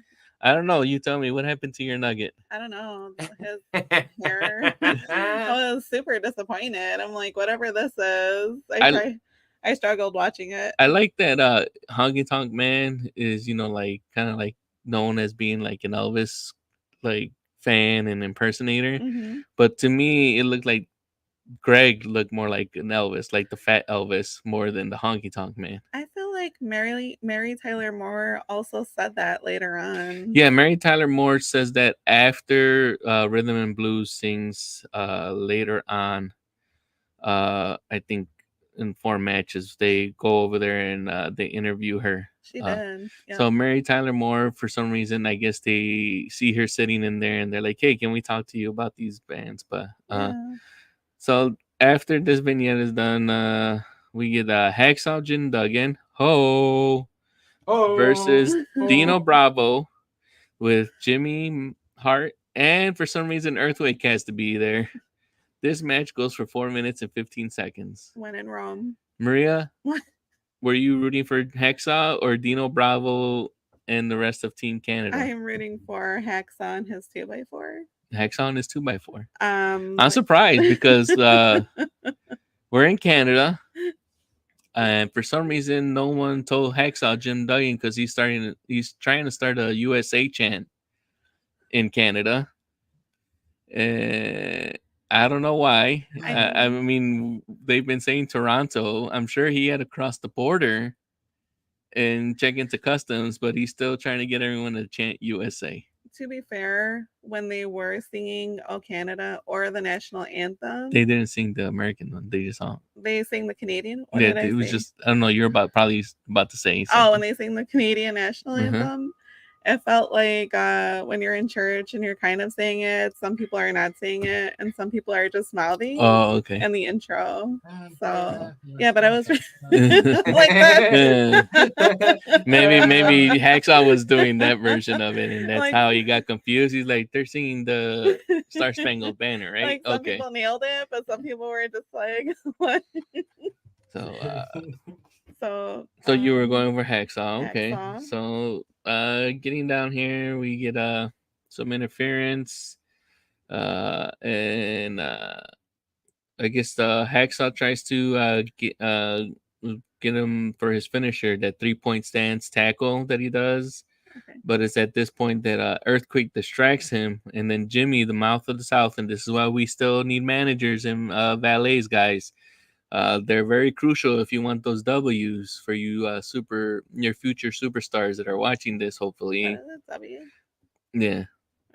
You got to have a manager who goes out there and gets you the W by getting foreign objects while someone distracts someone else and throws them in the ring for you to get the W, because that's how Dino Bravo gets it. And he gets the pin and the win, and then afterwards to put insult to injury or something like that, we get the Earthquake coming in for the splash. Not once, not twice, but 3 times. A lady? 3 times a tea bag, as Wayne had put it out on this one. Unfortunately. That Earthquake. Dino Bravo or Hacksaw. Thinking back to young Wayne. You know, Hacksaw Jim Duggan. I mean, classic WWE wrestler, right? Or WWF at this time. Yeah. You know, I don't know really anything about Dino Bravo. You know, he 248 pounds. He was still a pretty decent sized man. Yeah. This match kind of felt like a dud to me. It was just like another way to put like a filler Earthquake type of thing. Yeah, it was. You can tell throughout the night which ones are filler matches, and I feel like we get like another 2 maybe later on here in the card. You know, it was another way to put Earthquake over. I mean, those what's he called them? Whatever his finisher is, he bounces off Earthquake splash. The Earthquake splash, like holy crap! It's not called the teabag; it's the Earthquake splash. I'm sure it might be called the teabag. I have to look. It might be might be the move they have in 2K. He does a little it confused me because I was like, "Wait, an earthquake does not splash. That's like a tsunami." And we eventually do. That's right. We eventually do get a wrestler that does. Oh, well, I guess typhoon, tsunami, but we do get a wrestler that eventually adopts that type of water weather type of moniker. Like some kind of shake or something. I mean, you just why are you calling it a splash? He's Earthquake. Why don't you like call it something different? Or like I don't know. What's the move? What kind of weird gimmick is that too? To get like, hey, you're like Vince is like you're gonna be an earthquake. Well, he was. I think since he had already had that name of Canadian Earthquake. Like I don't know if there was actually a difference between the Canadian and American Earthquake. But I guess don't know. To get that reputation to come over with him, they just maybe after Earthquake. Maybe after a Canadian earthquake, he's like, sorry. Yeah. You know, it was destroy your home, eh? Yeah. Did I destroy your home, eh? I'm really sorry. Are you have some flapjacks? If you're Canadian, if you're Canadian, sorry about that. Or watching this, we love Stephen Amell. Isn't he Canadian? I don't think he is. What? I don't think so. We like Bret Hart. Hey, there's tons of great Canadian wrestlers. Yeah. So, like I said, this match just felt like a filler. Jim Duggan got kind of like the the ass end of this match, no pun intended. So he didn't even get to use his 2x4. Jimmy Hart took it away from him. Yeah. You know, such a shitty win too. But you know, that's wrestling in the 90s. You know, shady wins. You know, this man's gimmick was to, you know, again, these gimmicks were so crazy. Like, I feel like a lot of these gimmicks were like picked out of a hat. You know, like Vince was like drunk one night and just like, I know you're gonna come out with the American flag and your weapon's gonna be a 2x4. Yeah. That's gonna be. And you're just gonna walk around saying, "Oh, yeah, it's a good one." So I remember. Oh, go ahead. I just want to make a correction. Yes, Stephen Amell is Canadian. He is from Toronto, Ontario, Canada. There you go. So I thought I knew him, but apparently I didn't. I know. Well, it would make sense. Like when we kicked off the show, saying all these people who were there, it makes sense. You know. It totally missed that one. He had to be young. He was probably young himself. Oh my god, yeah. I mean, he's young now. Look it up and we'll add it in the comments later. Because you know, I totally get like all those wrestlers who were there and all the those other famous people who were there. They're from Canada. They're not like the green shirt guy we have today, who's willing to travel all the way to Puerto Rico for a pay-per-view. And then every other show, everywhere around the world, basically. I mean, the only place I haven't seen green shirt guy in the front row is maybe a Saudi tour. But this guy's everywhere. That's crazy. Like when you start remembering fans because they wear the same clothes. There was also like at one point a blue shirt guy who wore a red hat. He was another guy who was almost at like every show a couple years ago. I'm assuming his lottery winning ticket had ran out of money because that's the only reason why you wouldn't be showing up to every show. Yeah, right. That's really all I got for this match. Yeah. Okay. So I mean, that takes us to match 12, but televised match 11. Yeah, the $1 Million Man with Virgil, his bodyguard, versus Jake the Snake Roberts. 11 minutes and 50 seconds, and this is for the $1 million belt.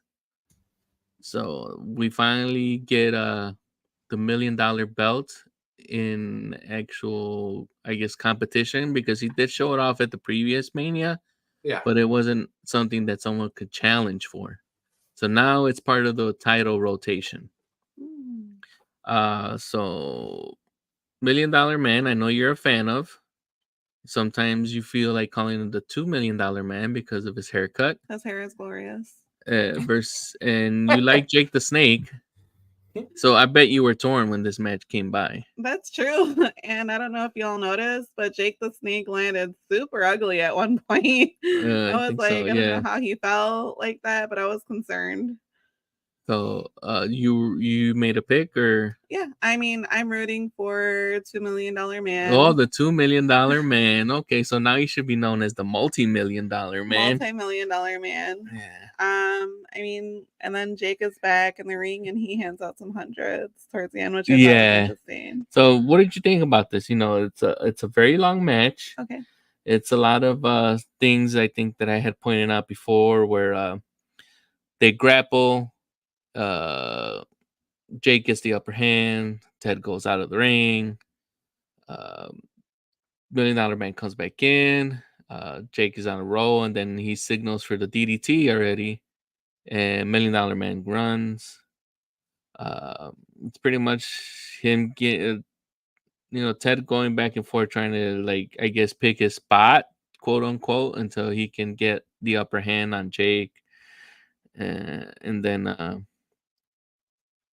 eventually Jake manages to reverse, because there's like a long type of headlock, and that goes around here. Go ahead. Who are you rooting for? Me? Yeah. I think at this point I would have been rooting for Jake the Snake, because he was the common man's hero as he was being billed on this one. He's had enough of $1 Million Man stuffing hundreds and people and having them go out there and do things just for money, who are just trying to keep their family fed and keep people working, as Jake pointed out in his promo. Okay. So I had bought that.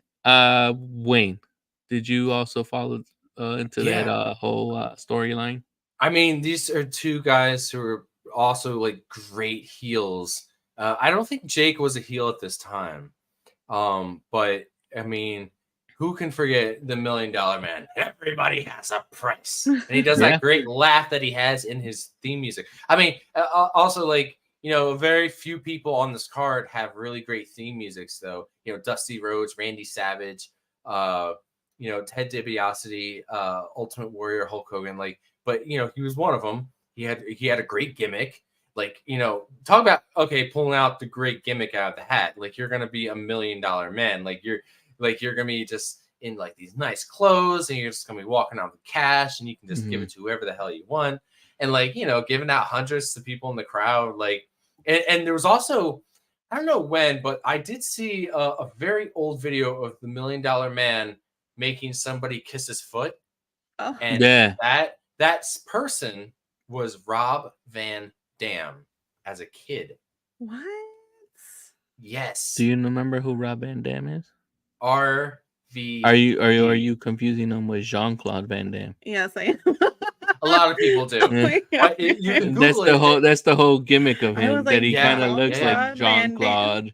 So, Google it. But there is a scene where the $1 Million Man makes somebody come out of the crowd and kiss his foot for money, and that person is a young Rob Van Dam. $1 Million Man. RVD. Mm. Yeah, it's crazy. Who just had a match recently on AEW. Holy cow. Yep. And he looked good. I wasn't sure. Maybe 3 weeks ago, he shows up in street clothes, and I'm like, oh man, he's not looking pretty good. Are you sure you're gonna get this fight in? And he actually looked better. The next week, he looked less chunky for some reason. Once he put his singlet in, and I was chunky. because we had seen him. When was that? When he showed up on WWE? The Hall of Fame in 2023. But no, didn't he show up at the Raw 30th too? Yeah, he did. He did.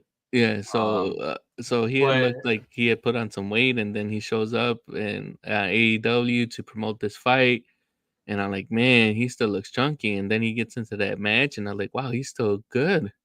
Yeah, and Ted DiBiase still works for the company today. Maybe not.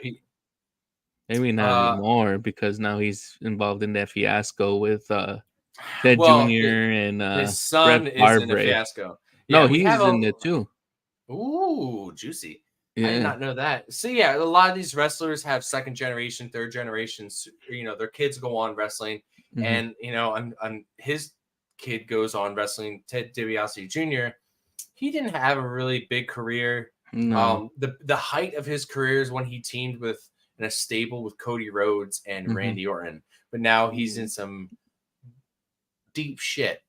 Yeah. He needs daddy's millions of dollars, I guess, to help him out in his situation. I don't think it's gonna help.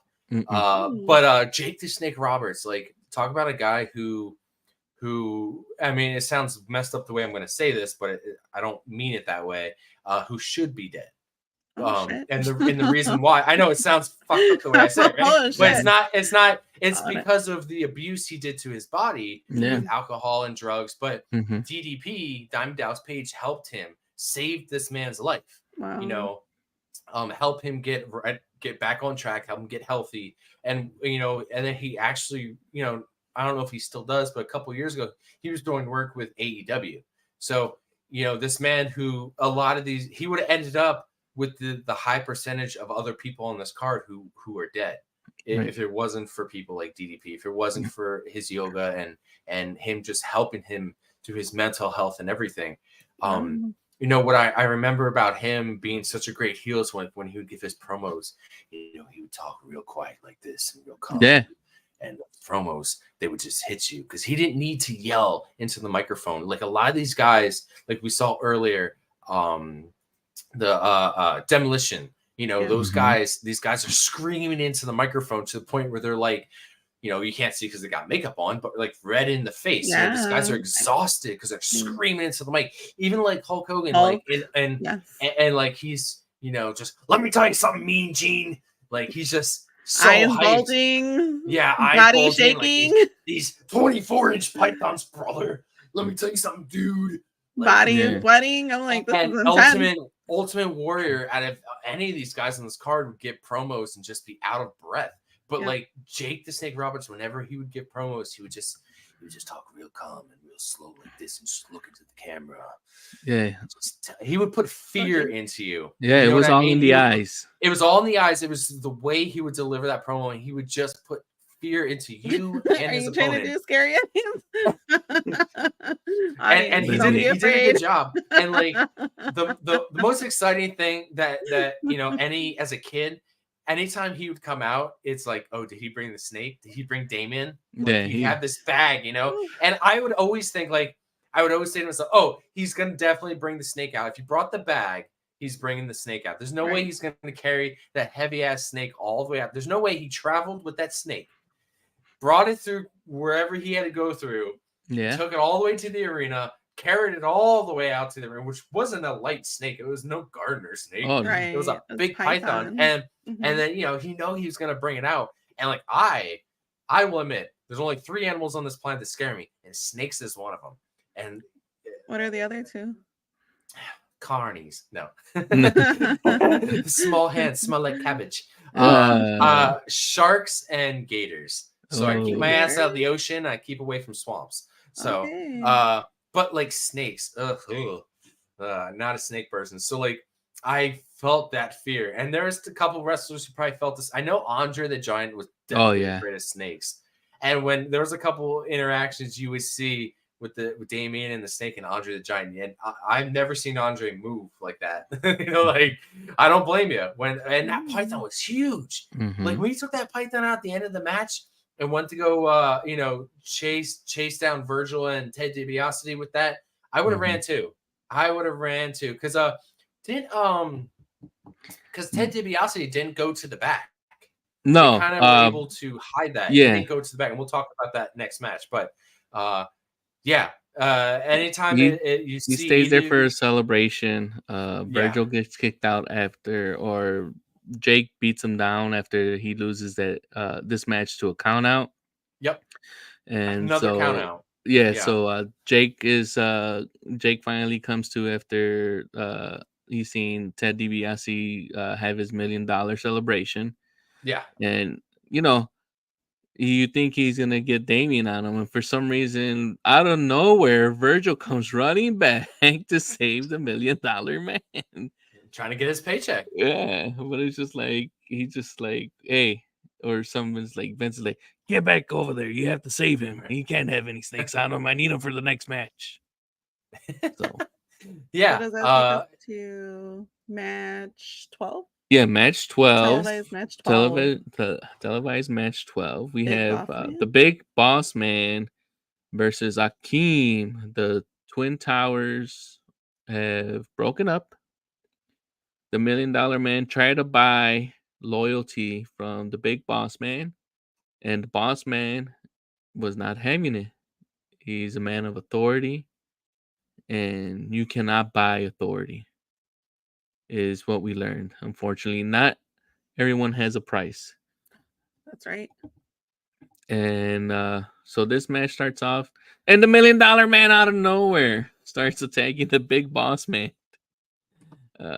He gets thrown back in, the Big Boss Man, and Akeem tries to keep control, but there's no stopping a man in uniform who's trying to stand up for what he believes in. And that's when the Big Boss Man almost botches an inverted atomic drop when Akeem is on top of him in that turnbuckle. I was fearing not only for Akeem's knees, but also for the Big Boss Man's knees, because that looked like it could have hurt either one of them. Okay. And then he sends Akeem to one turnbuckle to the other, then whips him to the ropes and hits him with his sidewalk slam finisher, and he gets the pin and the win. And then Slick, for some reason, decides to get in there, and he gets decked. So, like you guys said, this is another short match at 1 minute and 49 seconds. Uh-huh. Oh my gosh, it was short. It's not no 19 seconds, but yeah.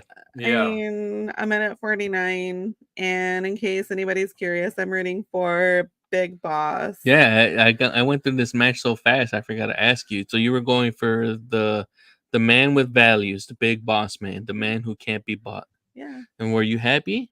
I thought it was a solid win. Yeah, Yeah. right? Wayne, big boss Yep. man, Akeem the African Dream. Did you know him as the one-man gang? You know what? I didn't know much about Akeem.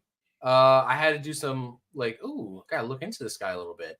I mean, I know Big Boss Man. I mean, that's another classic guy. I mean, if you owned back in the 90s, I remember having a pair of WWF sheets for my bedroom, right? Aw. And on those sheets, Fancy. on that bedroom set, right? Yeah, I know, right? The best quality. 50 I count. remember Jake the Snake Roberts on there, the Legion of Doom, Hulk Hogan, Ultimate Warrior. I remember Big Boss Man being on my sheets. Oh, You know, I really? remember that guy. I was like, Wow. oh man, so this guy's gimmick was like what? He was a security guard, police officer. Yeah, I believe he was a correctional facilities officer From Yep. Georgia. from Georgia. And then Yep. for some reason he decided to wrestle with his uniform still on. Yeah. And you know, these two guys, they were another. I mean, it's another short dud of a match, another filler. It felt like just Yeah. two big guys, and I didn't know Big Boss Man was 330 pounds. Yeah, Akeem was 450 pounds. Yeah, These were I could two see big why guys. tall gentleman. that botch almost happened. Yeah. Thankfully, they didn't go through with it, but it would have been painful for one of them. Yeah, just two big guys slapping me. Yeah. I think it was just to further whatever story they were having with Ted DiBiase and maybe Big Yeah. Boss Man. Mhm. So I get the filler. Because even the next match we get, it's another short match. It seems like a filler, you know. Yeah. So Yeah, I think at this time we're running long, and not us per se I'm this like, podcast, but wrap it up. No. but the pay-per-view Going that Vince has put out as WrestleMania 6 is running kind of long. Okay. Even though there's a match removed, is clocks in at 3 hours and 22 minutes, I believe. Okay. So if you include that match that gets taken out and the dark match, people have been here for maybe 4.5 hours. What did you think about the honky tonks? Yeah, what do you think about Rhythm and Blues? Honky, Oh, honka, man. honka, honky love. Or his mutton chops? Just we have these similar. We've had these similar gimmicks over the years where you have a guy who, always is playing an instrument or says he's going to play, but always gets interrupted. We've had Rick Boogs, who actually does play a little bit. But the most notable is Elias. You know, Elias would be the most notable. Yeah, the one after that, after this honky tonk one, would have been Jeff Jarrett. Yes, for sure. Honky Tonk Man, well known for holding the longest reign for the Intercontinental title, which actually in a few days is gonna be broken by current Intercontinental Champion Gunther. So it's one of the most notable things of Honky Tonk Man. If anybody remembers him, that's one of the biggest footholds he has in the company, is being the longest reigning Intercontinental Champion, baby. But yeah, why did Greg the Hammer Valentine color his hair? This man still to this day still has great hair. I've been mentioning hair all night. I'm gonna keep it going. As a man myself who has long blonde hair, I think to myself, why would this man color his hair jet black? I don't know, but I was really upset. It had to be because Vince is like, well, Hammer, I can't get you on the card. There's too many matches. So you're paired up with Honky. Let's just get you out there. You dye your hair black. You guys can go out there and sing a song. If anybody knows, was this a one-time thing? Did he they were a do tag it for team. WrestleMania? Okay, so did he have the black hair for a little bit longer? Oh, I mean, he does. I don't think if I remember off the top of my head, I don't think Greg comes back. Rhythm and Blues kind of fizzles out, yeah. before the next WrestleMania. I don't recall him having this black hair for a long period of time. No. Because every time I think of Greg the Hammer Valentine, I think of that long bleach blonde hair. Yeah. And and he has it all the way up till today. I think he still colors it or what, because that man doesn't have a gray hair on his body, on his head, like. Yeah. But yeah, I could just picture Vince, like, oh, let's just get some printer ink and just put it in your hair. It'll look cool. You guys will look the same, like a tag team. Like, oh my God, Vince. Like, but yeah, and I do like he has another memorable song, entrance theme, and he even talks about coming out in his pink Cadillac, and he actually comes out to the arena in a pink Cadillac, But oh my God, when he actually gets on the mic and gets the opportunity to sing with the girls, and just like, oh my God. My favorite part is when they're trying to zoom in on Greg playing the guitar, and he's not doing anything. He's not doing anything. He's not doing a damn thing. Like, hold the guitar and at least like, but then I guess someone tells him to start strumming it or start pretending, but the producer already zooms out and is like taking the far shots. It's too late. Did you all hear when one of I'm not sure if he's an announcer, but he interviewed some of the kids that were in the audience? Steve Mooney, and he asked first a little kid, what do you think about this song? And the kid was like, I think he can't sing, and something about like him not caring about the song. Yeah. And so he was like, that's not the answer he wanted to hear. So he went to another kid, and she's like, I think it's gonna be great. And I just thought that was hilarious. Right? Like, wait, you're not giving me anything to work with, kid. Let's get someone else over here. But he was awesome. I'm like, that is so funny. Yeah.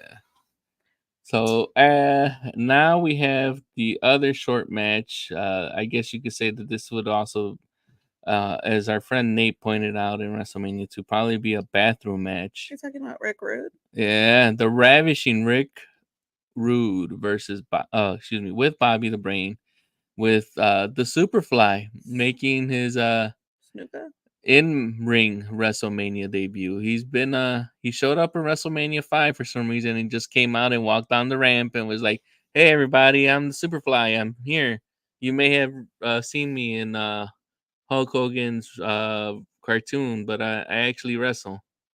Not to be confused with the movie The Fly. Yeah, but Superfly. Okay. I gotta look it up. Yeah. So Maria, this is your first introduction to Superfly. Did he manage to sway you away from the ravishing Rick Rude? Just a little bit, because what I noticed, newbie me watching wrestling, is that Snuka is super fit. And all that hip shaking is very distracting.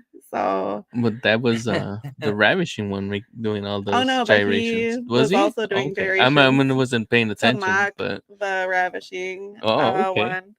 And like you said, I'm happy to see ravishing Rick Rude. But I don't know if y'all noticed his pants, his wrestling tights, look like he had Nacho Libre on the back of them. Oh yeah, I know it's supposed to be him, but it was reminiscent. It did look like Nacho Libre for a little bit.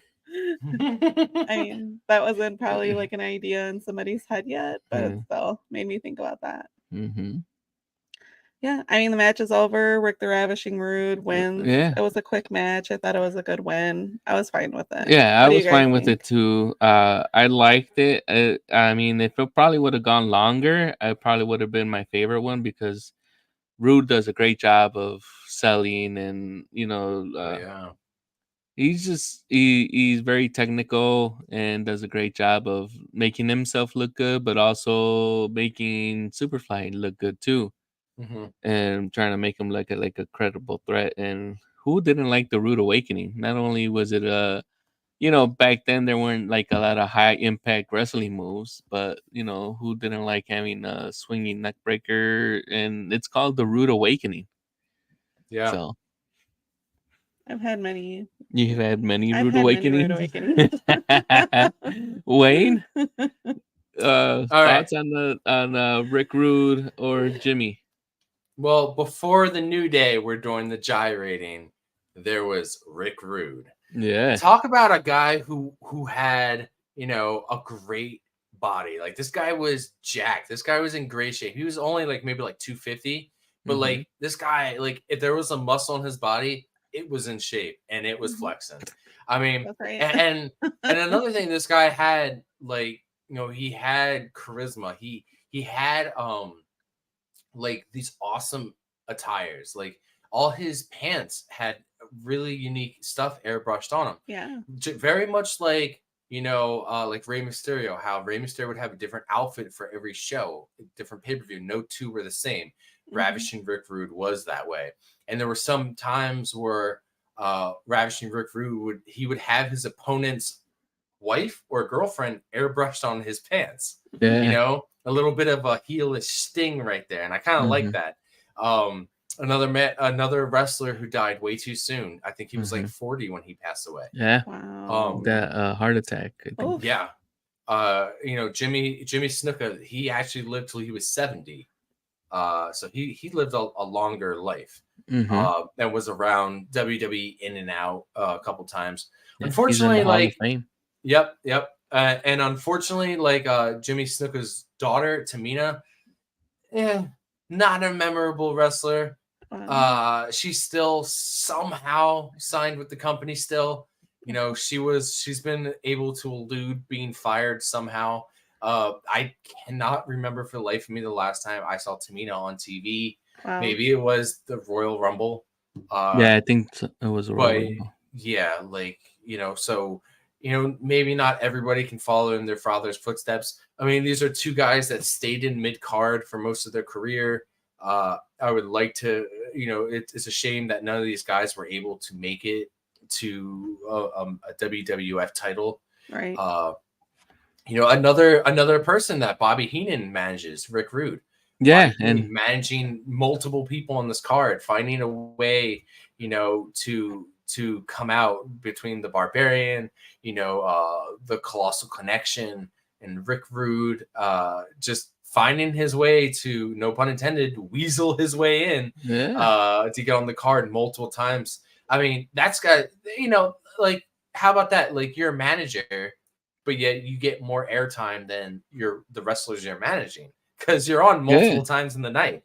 So again, like, you got to show like mad props to these guys. And, you know, like, I understand if you got into wrestling, you know, recently, or maybe you got into wrestling in the 90s or the early 2000s, you heard of these guys, you've seen them pop up on WWE once in a while, but you don't know their history. And you really got to go back and look at these managers and how much legit work they put into some of these other wrestlers. So yeah, it felt like a lot similar to other matches on the show. It was just a way to put Rude over, you know. Yeah. Make them look strong. I guess by having them go over, I guess you could say a fan favorite.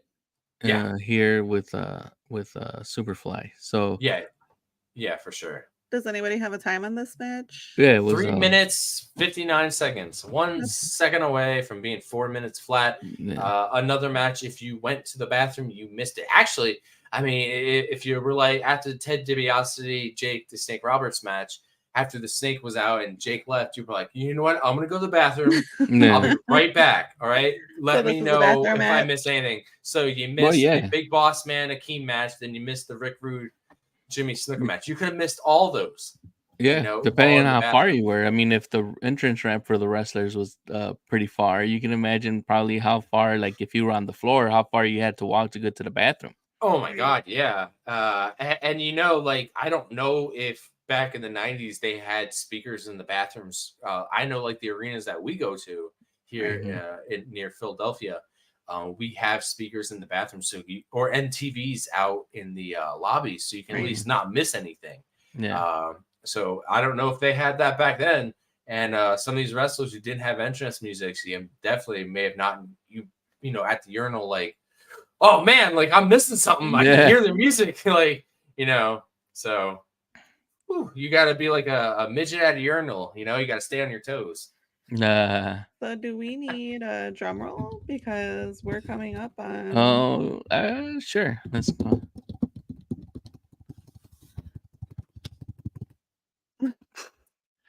We have the main event: Hulkamania versus the Ultimate Warrior. Team Warrior or Team Hulkamania? Maria. I'm rooting for the Ultimate Warrior. Okay. I don't know if anyone's surprised after watching the last Oh few yeah, I episodes. mean, I think we've established this in the beginning that we're not very much Hulk Hogan fans, even though back then I probably would have been.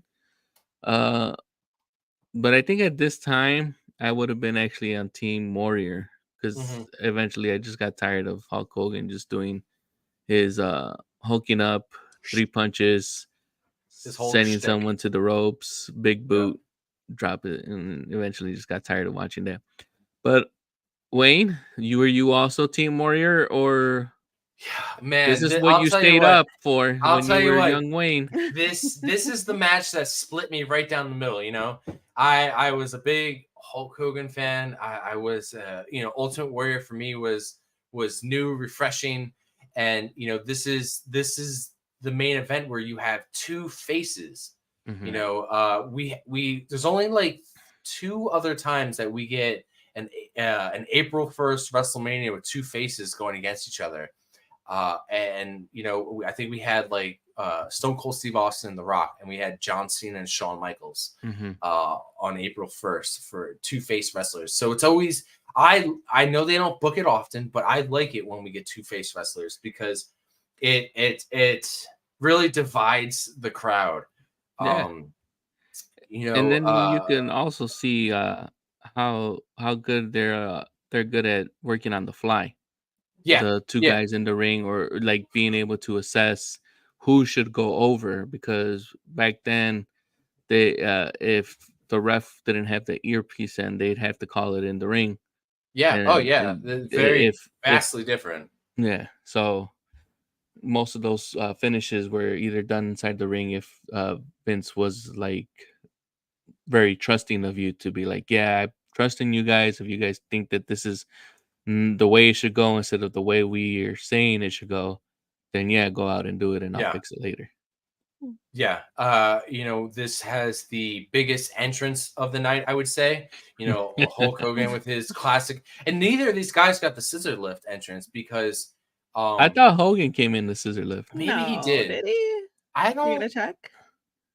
Maybe he did because I was too busy running around the house in the living room when this was going on because my girlfriend who hasn't seen this match before, and I was like, oh my god, like wait until you see the Ultimate Warrior, right? So I'm in the kitchen. This is legit what happened. I'm in the kitchen. Ultimate Warrior's music hits. I do my Ultimate Warrior run from the kitchen through the dining room to the living room, around the living room to the dining room to the kitchen again. This guy would run himself out of breath before he even starts his match. Get to the ropes, shaking the ropes like crazy. Yeah. Like, oh my god, like this guy, the music, I don't care who you are, if you're a fan or not, this music got you hyped. Yeah. It did exactly that. Like his music got you hyped, got your adrenaline pumping, like you felt like you were there with him. And then Hulk Hogan's classic music hits. He does all the classic poses. The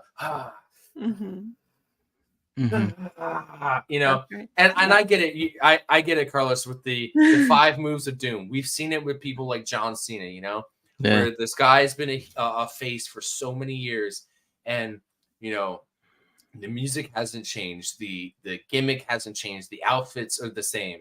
Even though John Cena's outfits changed every week, it was still the Fruity Pebble colored shirts. The gimmick was still the same, but we loved it.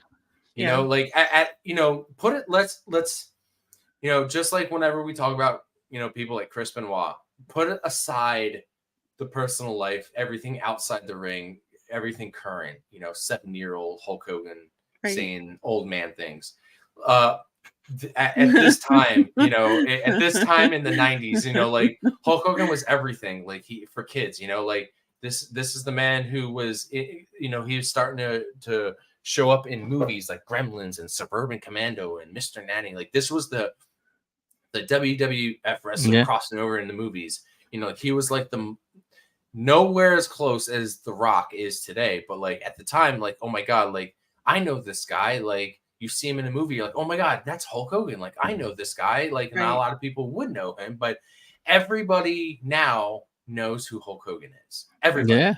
Yeah. Everybody knows who John Cena is, you know, but like, so this was at the time, this was like the passing of the torch, you know, like that's what it was believed. And Hulk believed, like, oh, this is me passing the torch on to the Warrior. The Warrior is going to carry the belt, carry the company from here on forward. I'm going to go and do something else, you know, and but the Warrior just wasn't the man. Unfortunately, he just wasn't the man. 5 minutes into this match, they're in lockup, and Warrior's like, let's take it home, man. Let's take it home. And Hulk's like, no, brother. Like, we're 5 minutes into this match. We're not taking it home. He's like, you're going to gorilla press me, you know, over your head and drop me, and I'm going to kick out of your finisher, and then we're going to keep going. You know, Ultimate Warrior was, even though as jacked as that guy was, he wasn't really conditioned. Like, his stamina wasn't there. He couldn't go on long matches. And you know, when you're a kid, you don't realize it, but when you watch it today, the Warrior was a sloppy wrestler. This guy, when he would bounce off the ropes, he seemed like he didn't know which direction he was going. He seemed like he struggled to put Hulk over his head, like a guy who had like an 8-pack. You know, you think the guy's so jacked, like the veins are ripping through his arms all the way to his forehead. Like, so when I was looking at go ahead. How long he was wrestling for, it seems like it's a really short period of time. Do you all know why his run was so short? I figured it would be longer. It's because he wanted more money as he got more popular. Okay. Yep. And then Vince didn't want to pay him the money. And because, you know, Vince always believes that he makes you the star, that he doesn't need you. He could just make someone else. I feel like he had like maybe, what was it, like a 4-year run or something like that's that? just like the basic contract probably, and then it was time for a renewal at some point, and Vince was like, why am I gonna sign you for an extended deal? I got Bret Hart coming up right now. It's kind of surprising, you know, because I feel like he was an icon, and then just to have such a short term, I was super surprised about that. And that's how it goes with some of the people, where it's like, if you think that Vince isn't gonna pay you, he'll pay you. Yeah. But if you're gonna try to hold Vince hostage to a deal, he'd rather just have you walk, and he'll just put someone else over. I'm not quite sure, but I think it was SummerSlam of 1991 that he held Vince hostage for $50,000. Like, I'm not gonna go out and do this unless I get this amount of money. So, I mean, Vince, being Vince, he paid him because the show must go on. But the second he got backstage, it was like, you're fired. Like, you know, and what I did mention this to my girlfriend Andrea last night, you know, it's bittersweet because Ultimate Warrior had a big fallout. He did get fired eventually for steroids as well. He came back and you know, he didn't go over well, and then he went over to WCW for a bit. That didn't go well. Trying to recreate this magic that we had here tonight. They're trying to recreate that in WCW. Didn't go well.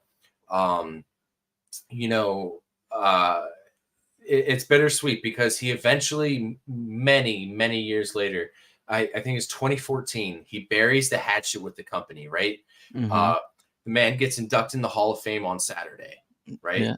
The man goes to WrestleMania on Sunday. Right. The man shows up on Monday Night Raw and talks to all his warriors. Tuesday, he dies. Wow. So, like, I saw that. Talk about cutting it. It was very tragic because, like, it was like whenever a wrestler, whether it's Bret Hart, whether it's the Ultimate Warrior, whenever a wrestler somehow, some way, shape, or form buries the hatchet with Vince and the company and is able to step foot back into the company, it's always a sigh of relief. Like, okay, there's still hope. We, you know, whoever thought Vince would ever have Bret Hart come back? You know, whoever thought that he would ever let Ultimate Warrior ever step foot back in the company? You know, so seeing that happen, you know, as a kid, like the kid in me, it brought a tear to my eye to like see him in the Hall of Fame finally, to see him show up at WrestleMania, to see his wife there and his kids there, and then you know, to have the Warrior Award and everything, and like at WrestleMania, I mean at the Raw after, and then like, you know, like Tuesday, I get a text that the man passes away. Wow. And it's like, oh my God, like, it's like, it feels like he completed everything that he wanted to before he died. Like he had like one thing left he needed to do before he left this earth, and that was it. Right. And another, like I said, another guy on this card who passed away too soon. From years of steroid abuse. Just like a lot of these wrestlers, that you may stop taking them at some point, but down the road, the damage is done.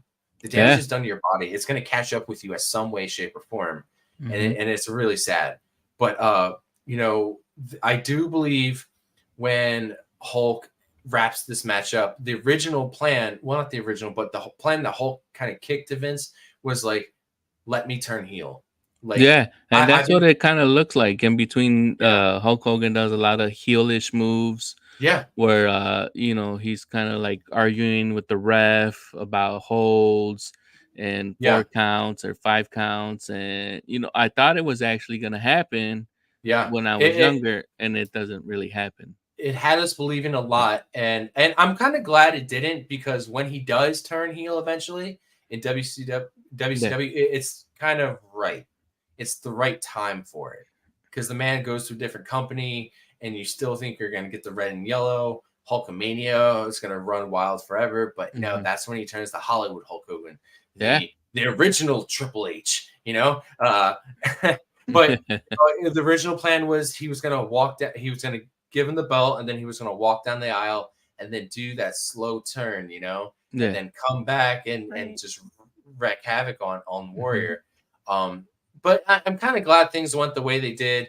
And we talked about entrances being extravagant and stuff.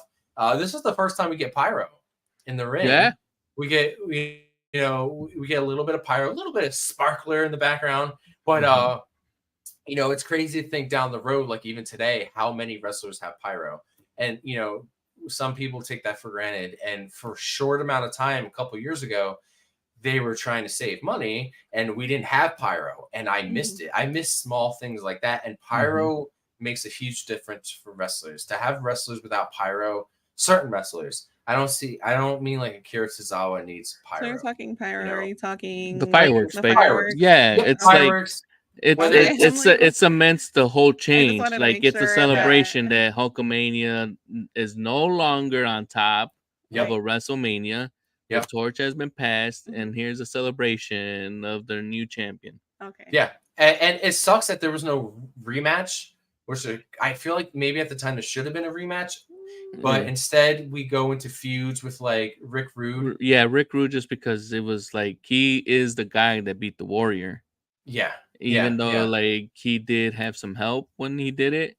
Yep. But it made sense, and also the Warrior had worked with him before, so it made sense to keep trying to have someone familiar and that could work with him, because maybe Hulk Hogan didn't want to work with him too. Right. I mean, he did have, I think at this point, he thought he was gonna become a movie star. He had No Holds Barred come out like the previous year, when they had Zeus, the Human Wrecking Machine, and now we're starting to have like you mentioned, Mr. Nanny, Suburban Commando, like our viewer Thunder Anthony had mentioned, Thunder in Paradise, but that comes later on when he goes to WCW. But he's starting to put on these this family friendly movies, so I understand probably why it never happened, and that's it's kind of sad because they do deserve a better match. Like this match goes for 22 minutes. Okay. But it's primarily a couple of power moves, a couple of shoves, a couple of shoulder like tackles and things like that, and then test of strengths, bear hugs. Bear hug. And they're not like for like 30 seconds and to plot out moves. These are like for like 2-3 minutes. So there's so many hugs. And it's because like the Warrior just couldn't go. Yeah. And it sucks because, but like Hulk is like, no, we're gonna give this crowd something. Like you guys are the main event. Like, this is back when the Intercontinental title was in its heyday, when it was like, Yeah, it was like, meaningful it was because Honky meaningful. Tonk had held it for so long and built that Yeah. prestige that goes along with it. It's like, this is the stepping stone title. If you have the Intercontinental title, you're almost to be the man. You're the next in line, is how they set this up after this WrestleMania. Okay. Yep. Yeah, I was curious why there was so much filler with. I'm like, yes, I am a fan of hugs, but there was just like a lot of bear hugs in this match, and I'm like, this is literally like 2 to 3 minutes of match time. Yeah. I was curious. And then we have a bump on the ref. I don't remember if it's Earl or Dave. One of them takes the bump here. Yeah, that referee gets wiped out by the Ultimate Warrior. Yeah, and I'm not sure if that was supposed to happen because I don't think he looked like he was expecting it, the ref. Usually, you know, they take that bump, but he took a pretty, like, not a nasty spill, but he didn't take that bump right. I feel like it might have been planned. Yeah, he took it. Well, if ref's gonna take a hard bump, he took a hard bump, like, because a Warrior was also known for like wrestling stiff and being, he would always be foot on the gas all the time. Like, this man, like, he had a match with Andre the Giant, and he was, you know, hitting Andre hard, and, you know, he's like, slow it down, boss, and you know, he kept coming at him through the ropes, like, clotheslining him hard, and then one day Andre just put his ass down, and then he didn't come at him fast anymore. Like, Andre put him in his place. That's right. You know, it's, and you could tell too, like, when you watch him wrestle, like, he doesn't know what he's doing most of the time, but when he is doing something, he's doing it fast and aggressive. Like, this guy seemed like he just wanted to blow through matches very quickly. So like, we see them in WrestleMania 5, right? We saw the Warrior and Rick Rude. Oh, yes. And then that's when I had pointed out that Warrior tries to gorilla press Rick Rude, but he's like not able to actually do it, and he almost drops Rick Rude. And that's crazy because Rick Rude's so much lighter than Hulk is. Yeah. You know, and like, you know, you're watching a guy like Ultimate Warrior, with this guy is probably, next to Rick Rude, probably the most jacked guy on the roster. Yeah. I mean, there's a lot of jacked guys on the roster, but to have this guy, if there was a muscle, like I said, it was worked out and it was flexed. This guy had like an 8-pack, you know. But he just, for some reason, he couldn't put pen to paper. It's just really, it's kind of a downer. But like, you know, as a kid, like, he had you still, he was able to mask all of that with the look, the promos, the music, the music, the entrance, the energy. The energy he brought was able to mask all that. But like you said, Maria, it wasn't very long in his career because he wasn't in the business long, but he was able to fake it till you make it for just a small amount of time. And you know, I want to bring this up. Like, do you guys remember all the rumors as kids? Like, oh, the Warrior is dead, and he's being played by another guy. Yeah, you know, I would always remember that as a kid. Like, oh no, the real Warrior died years ago. This is another guy playing. I'm like, no, that was always a myth. Like, just like Brutus, Beefcake, and Hulk Hogan weren't real brothers, brother. Let me tell you something, dude. Like, they're not brothers. But yeah, just like Kane and Undertaker aren't really brothers. Neither is Edge and Christian. You know, sorry to break your hearts, everybody. But those who still believe the kayfabe, yes, the Boulder brothers were not actual brothers. We covered that in WrestleMania 1. Yeah, so you know, like, the Ultimate Warrior was the same guy, and it really sucks because it's very, very hard to find it. But if you can find the self-destruction of the Ultimate Warrior movie, you're gonna have to go to like a GameStop or somewhere to find it on DVD, because you're not gonna find it on Peacock. You might find it on YouTube, I'm not sure, but I remember that the self-destruction of Ultimate Warrior was basically a whole DVD of just everybody just trashing, like, basically not just telling it how it was to work with him. Like, Triple H would talk about the squash match he had with him, you know. You know, the Vince would talk about being held up hostage for money, and like, he was just he was a bad businessman, basically, when it came down to it. And he was a stiff guy in the ring. And like, I know it sucks hearing this kind of stuff about a wrestler that you like so much, Right. but it sucks because that's the truth. It is what Right. it is. And, you know, I've gone through, you know, God knows how many years until I knew that, until I watched that movie. Yeah. And then you're like a fan and you're like, holy crap. Like, you know, sometimes they tell you like never meet your heroes. Yeah. And like, I was just thinking that. yeah. And like, sometimes I would feel that way about going to autograph signings and stuff. Like, some wrestlers are rude. Some are very nice. Like, you know, back here I have an autograph from Batista and Edge from Hooters. You know, this is back before Batista was big. Batista was an Evolution, you know, and Edge, before Edge became the rated R superstar. And they were so nice. So nice. And I'm like 14, 15 years old. That's you awesome. know, these guys just got done wrestling. They just want to eat. And there I am like, oh, sir, can I please have your autograph? Like, what do you have to sign? I got this Hooters menu. And like, You were at the Hooters at 14? I was at Hooters. Okay, so I was like, we decided to go travel to like, maybe we can see them at like restaurants or something, all these fancy restaurants. We didn't see any wrestlers. We drove around all night, right? And because I had an older friend who could drive. And then I'm just like, well, let's just go to Hooters because I'm 14 years old and, you know, chicks. Yeah. So we go to Hooters and like, it was empty. It was so empty. And there is sitting Batista and Edge and the coach. I got an autograph from the coach. And I'm just like, oh my God. I'm with my buddy Ron. I'm like, it's fucking Batista. Look who it is. And I went, and no, I never told this story, but I'm going to tell it now. So I go to the bathroom, right? And I'm in the bathroom, and Hooters has very small bathrooms, like 2 stalls. And Batista comes in. And Batista is like, at the time, you know, Drax the Destroyer, but Dave Batista, he's 300 pounds. This guy, this is back when he was very, very large. And he's in the bathroom, and he's in the stall next to me, and he just stands next to me. I'm like, oh my God. Oh my God. So I go to wash my hands, right? And I take the last of the paper towels. I'll never forget this. I take the last of the paper towels. He goes to wash his hands. He goes like this. He goes, no more God paper towels. And he goes and slams the thing. I'm like, oh, I'm so sorry. I'm just like, you can use my shirt. Use my shirt. You know? But like, who knew, like many years later, like these are 2 Hall of Famers. You know, and like one other one I have here is like of Shawn Michaels. You know, this is like when I think it's like Armageddon 2004. He just got done doing, and I met him at a signing.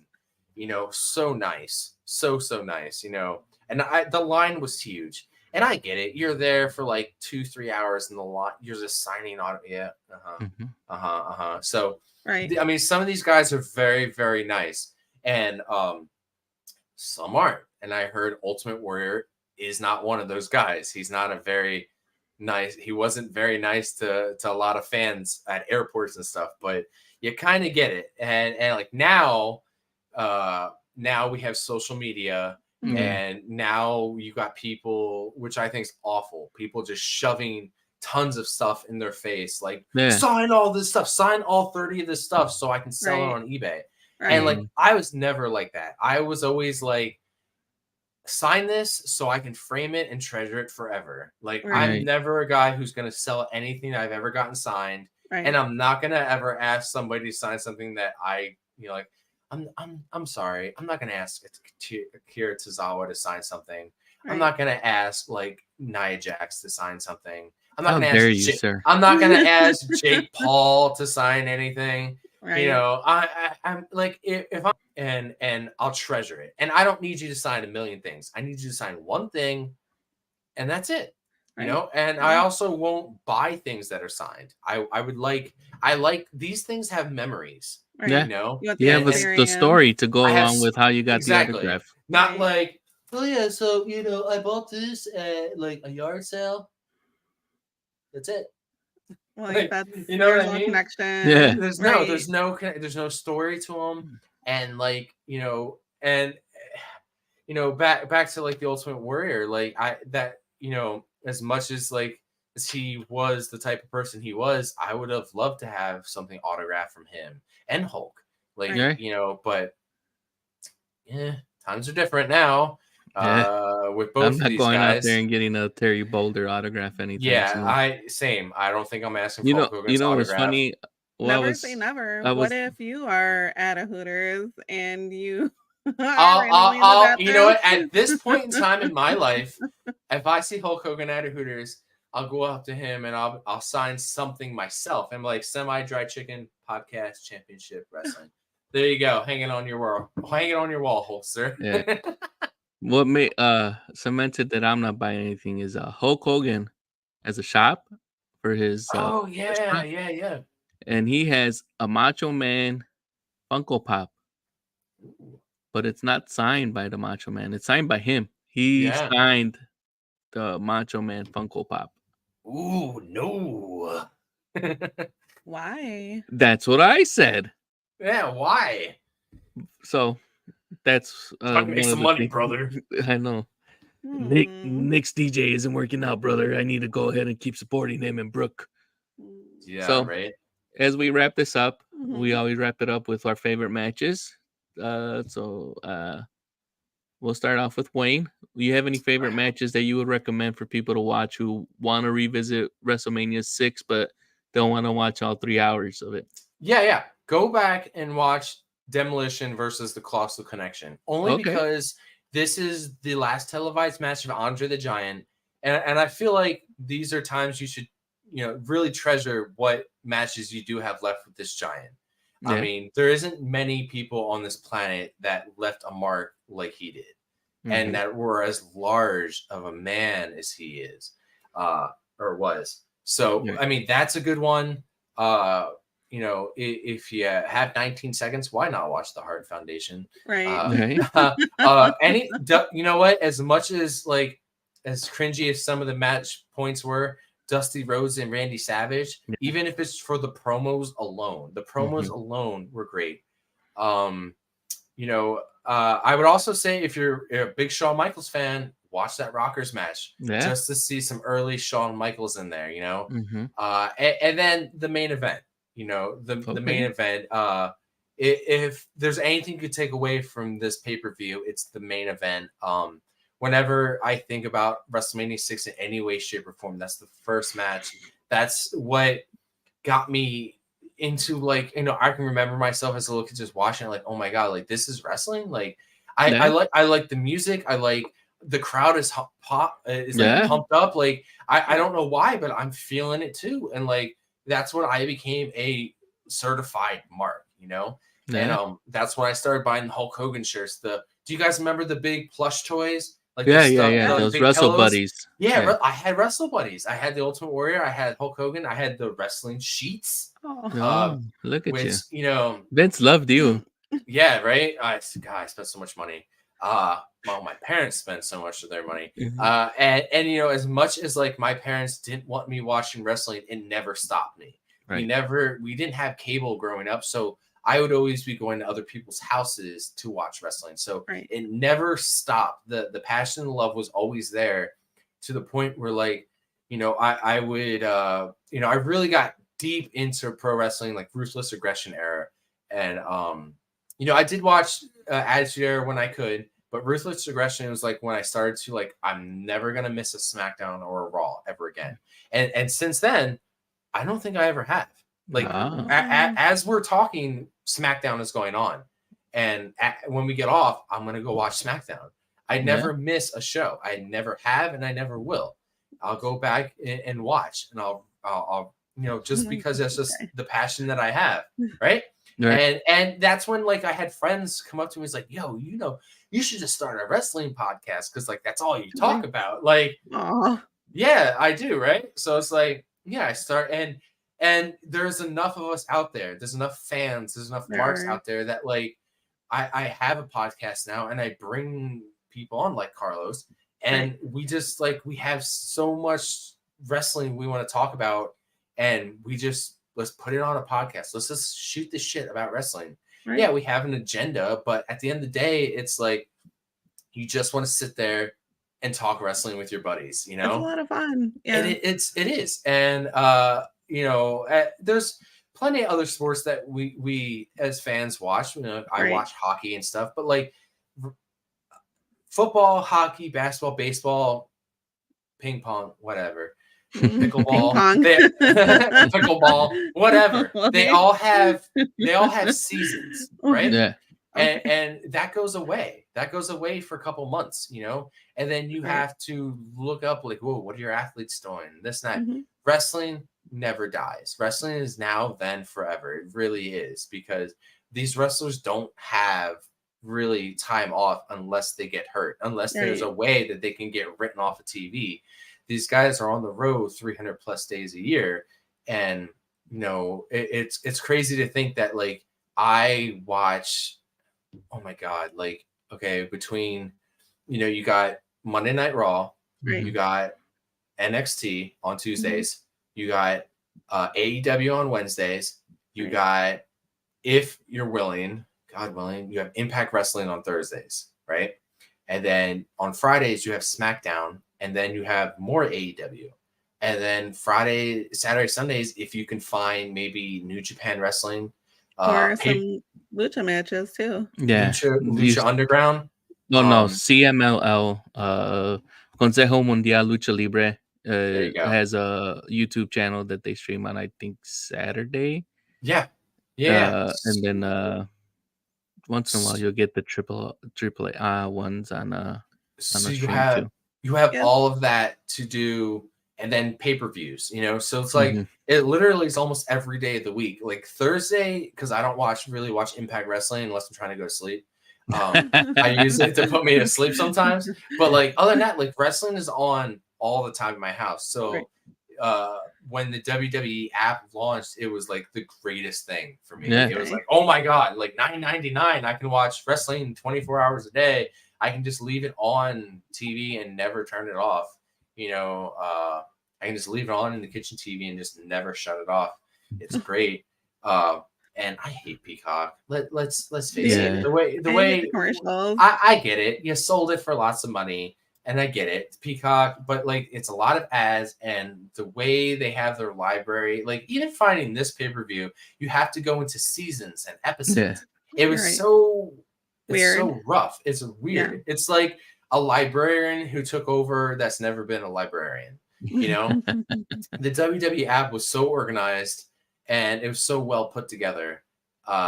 So you know, this is even if you're looking to just watch, like, I don't know, the best of Andre the Giant, they'll have now, like, you can just watch like the best of Andre the Giant matches.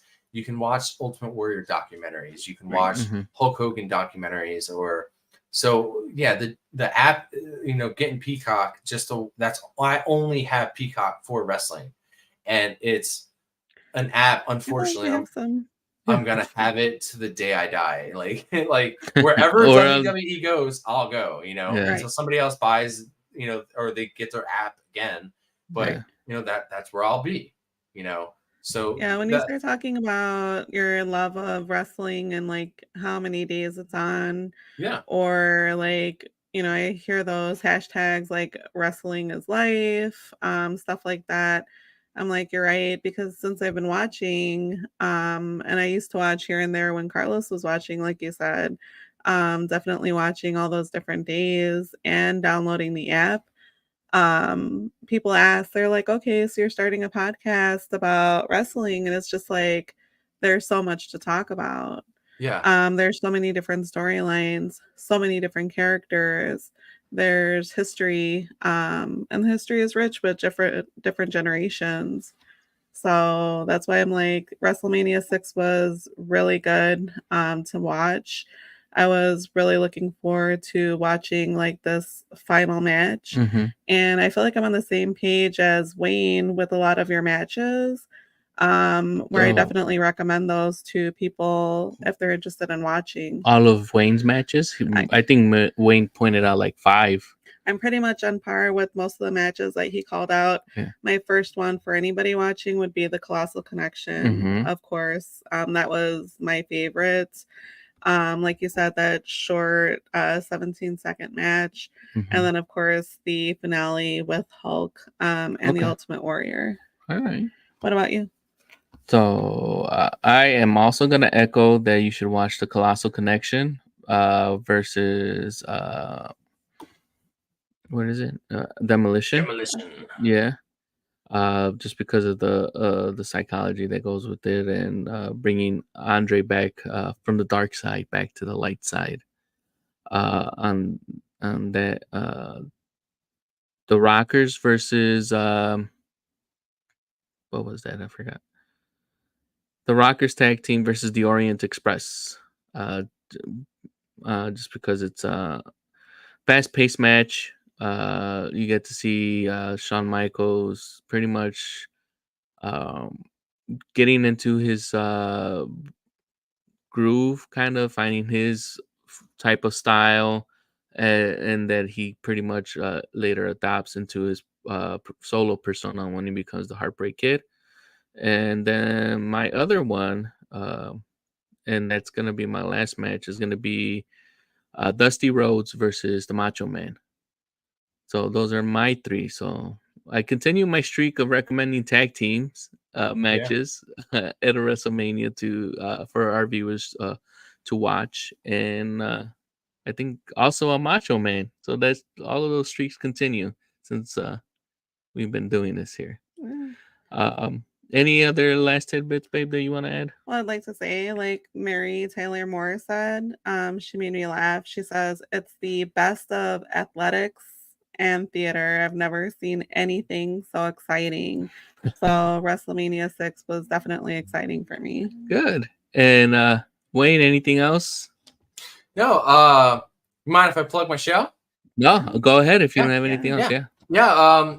Podcast Championship Wrestling. You can find us on all streaming platforms. We actually have a website, Podcast Championship Wrestling at podium.com. We have a Discord, which Carlos is in. If you know how we talked about how there's wrestling every day of the week, we have forums for every type of wrestling. So if it's 3 a.m. and you want to talk wrestling, I'm sure somebody's on, because we're always talking about wrestling on there. To keep all up to date, we always like having guests. Like Carlos has been a guest many times on my show. I have Dre and Doyle, which are my co-hosts in the commentary booth, and we always like to bring on a fourth person. So if you ever want to be a guest on our show and just talk wrestling, like let me know. Like hit up Carlos. He'll show you the way. If you want to let me talk to you, reach out. Reach out, and where besides the Twitter handle that we have for you, or X handle. And we like to talk predictions before the pay-per-views. So we'll do a prediction like maybe the week before, and then we'll do a post on the pay-per-views. These are modern day pay-per-views, so we're going to be doing Payback next Tuesday. And then occasionally when there's a nice gap in between pay-per-views, if there's like a 5-week gap or so, we'll go back and we'll review old pay-per-views, and we do Ruthless Aggression. So if you watched wrestling in the early 2000s, I'm in my 30s, mid 30s. So if you watched anything, 2002 and up, you'll be in your teens most likely. So those are like golden years for us, So if you ever want to revisit those, I'm always up for more guests. So awesome, and you can follow at Semi-Dry Chicken Wayne and Twitter, formerly known as X. I believe you have a Threads too. Yeah. Basically, I don't have a Facebook because I'm not a fan of Facebook, but you can find me on Instagram, Twitter, TikTok, Twitch, anywhere. YouTube, we have a YouTube channel. Anywhere, just type in Semi-Dry Chicken, all one word. It's the easiest handle, and it's the same handle for everything. Nice. And if there's nothing else, thank you all for watching this WrestleMania 6 rewatch with me and my wife Maria, and with our guest Wayne. If you have any questions or have any recommendations for us, please put it in the comments. Also, don't forget to like and subscribe our Facebook profile page that we have at Revisiting the Mania. We're on Instagram and Threads and X as Revisiting Mania. And our audio podcast, I believe I'll have that out, if not tomorrow, by Sunday. And that goes to all podcast streaming platforms. If you just want to listen to us and don't want to see what we're actually see our faces, unfortunately. So thank you all once again and have a great night. Bye. Yeah.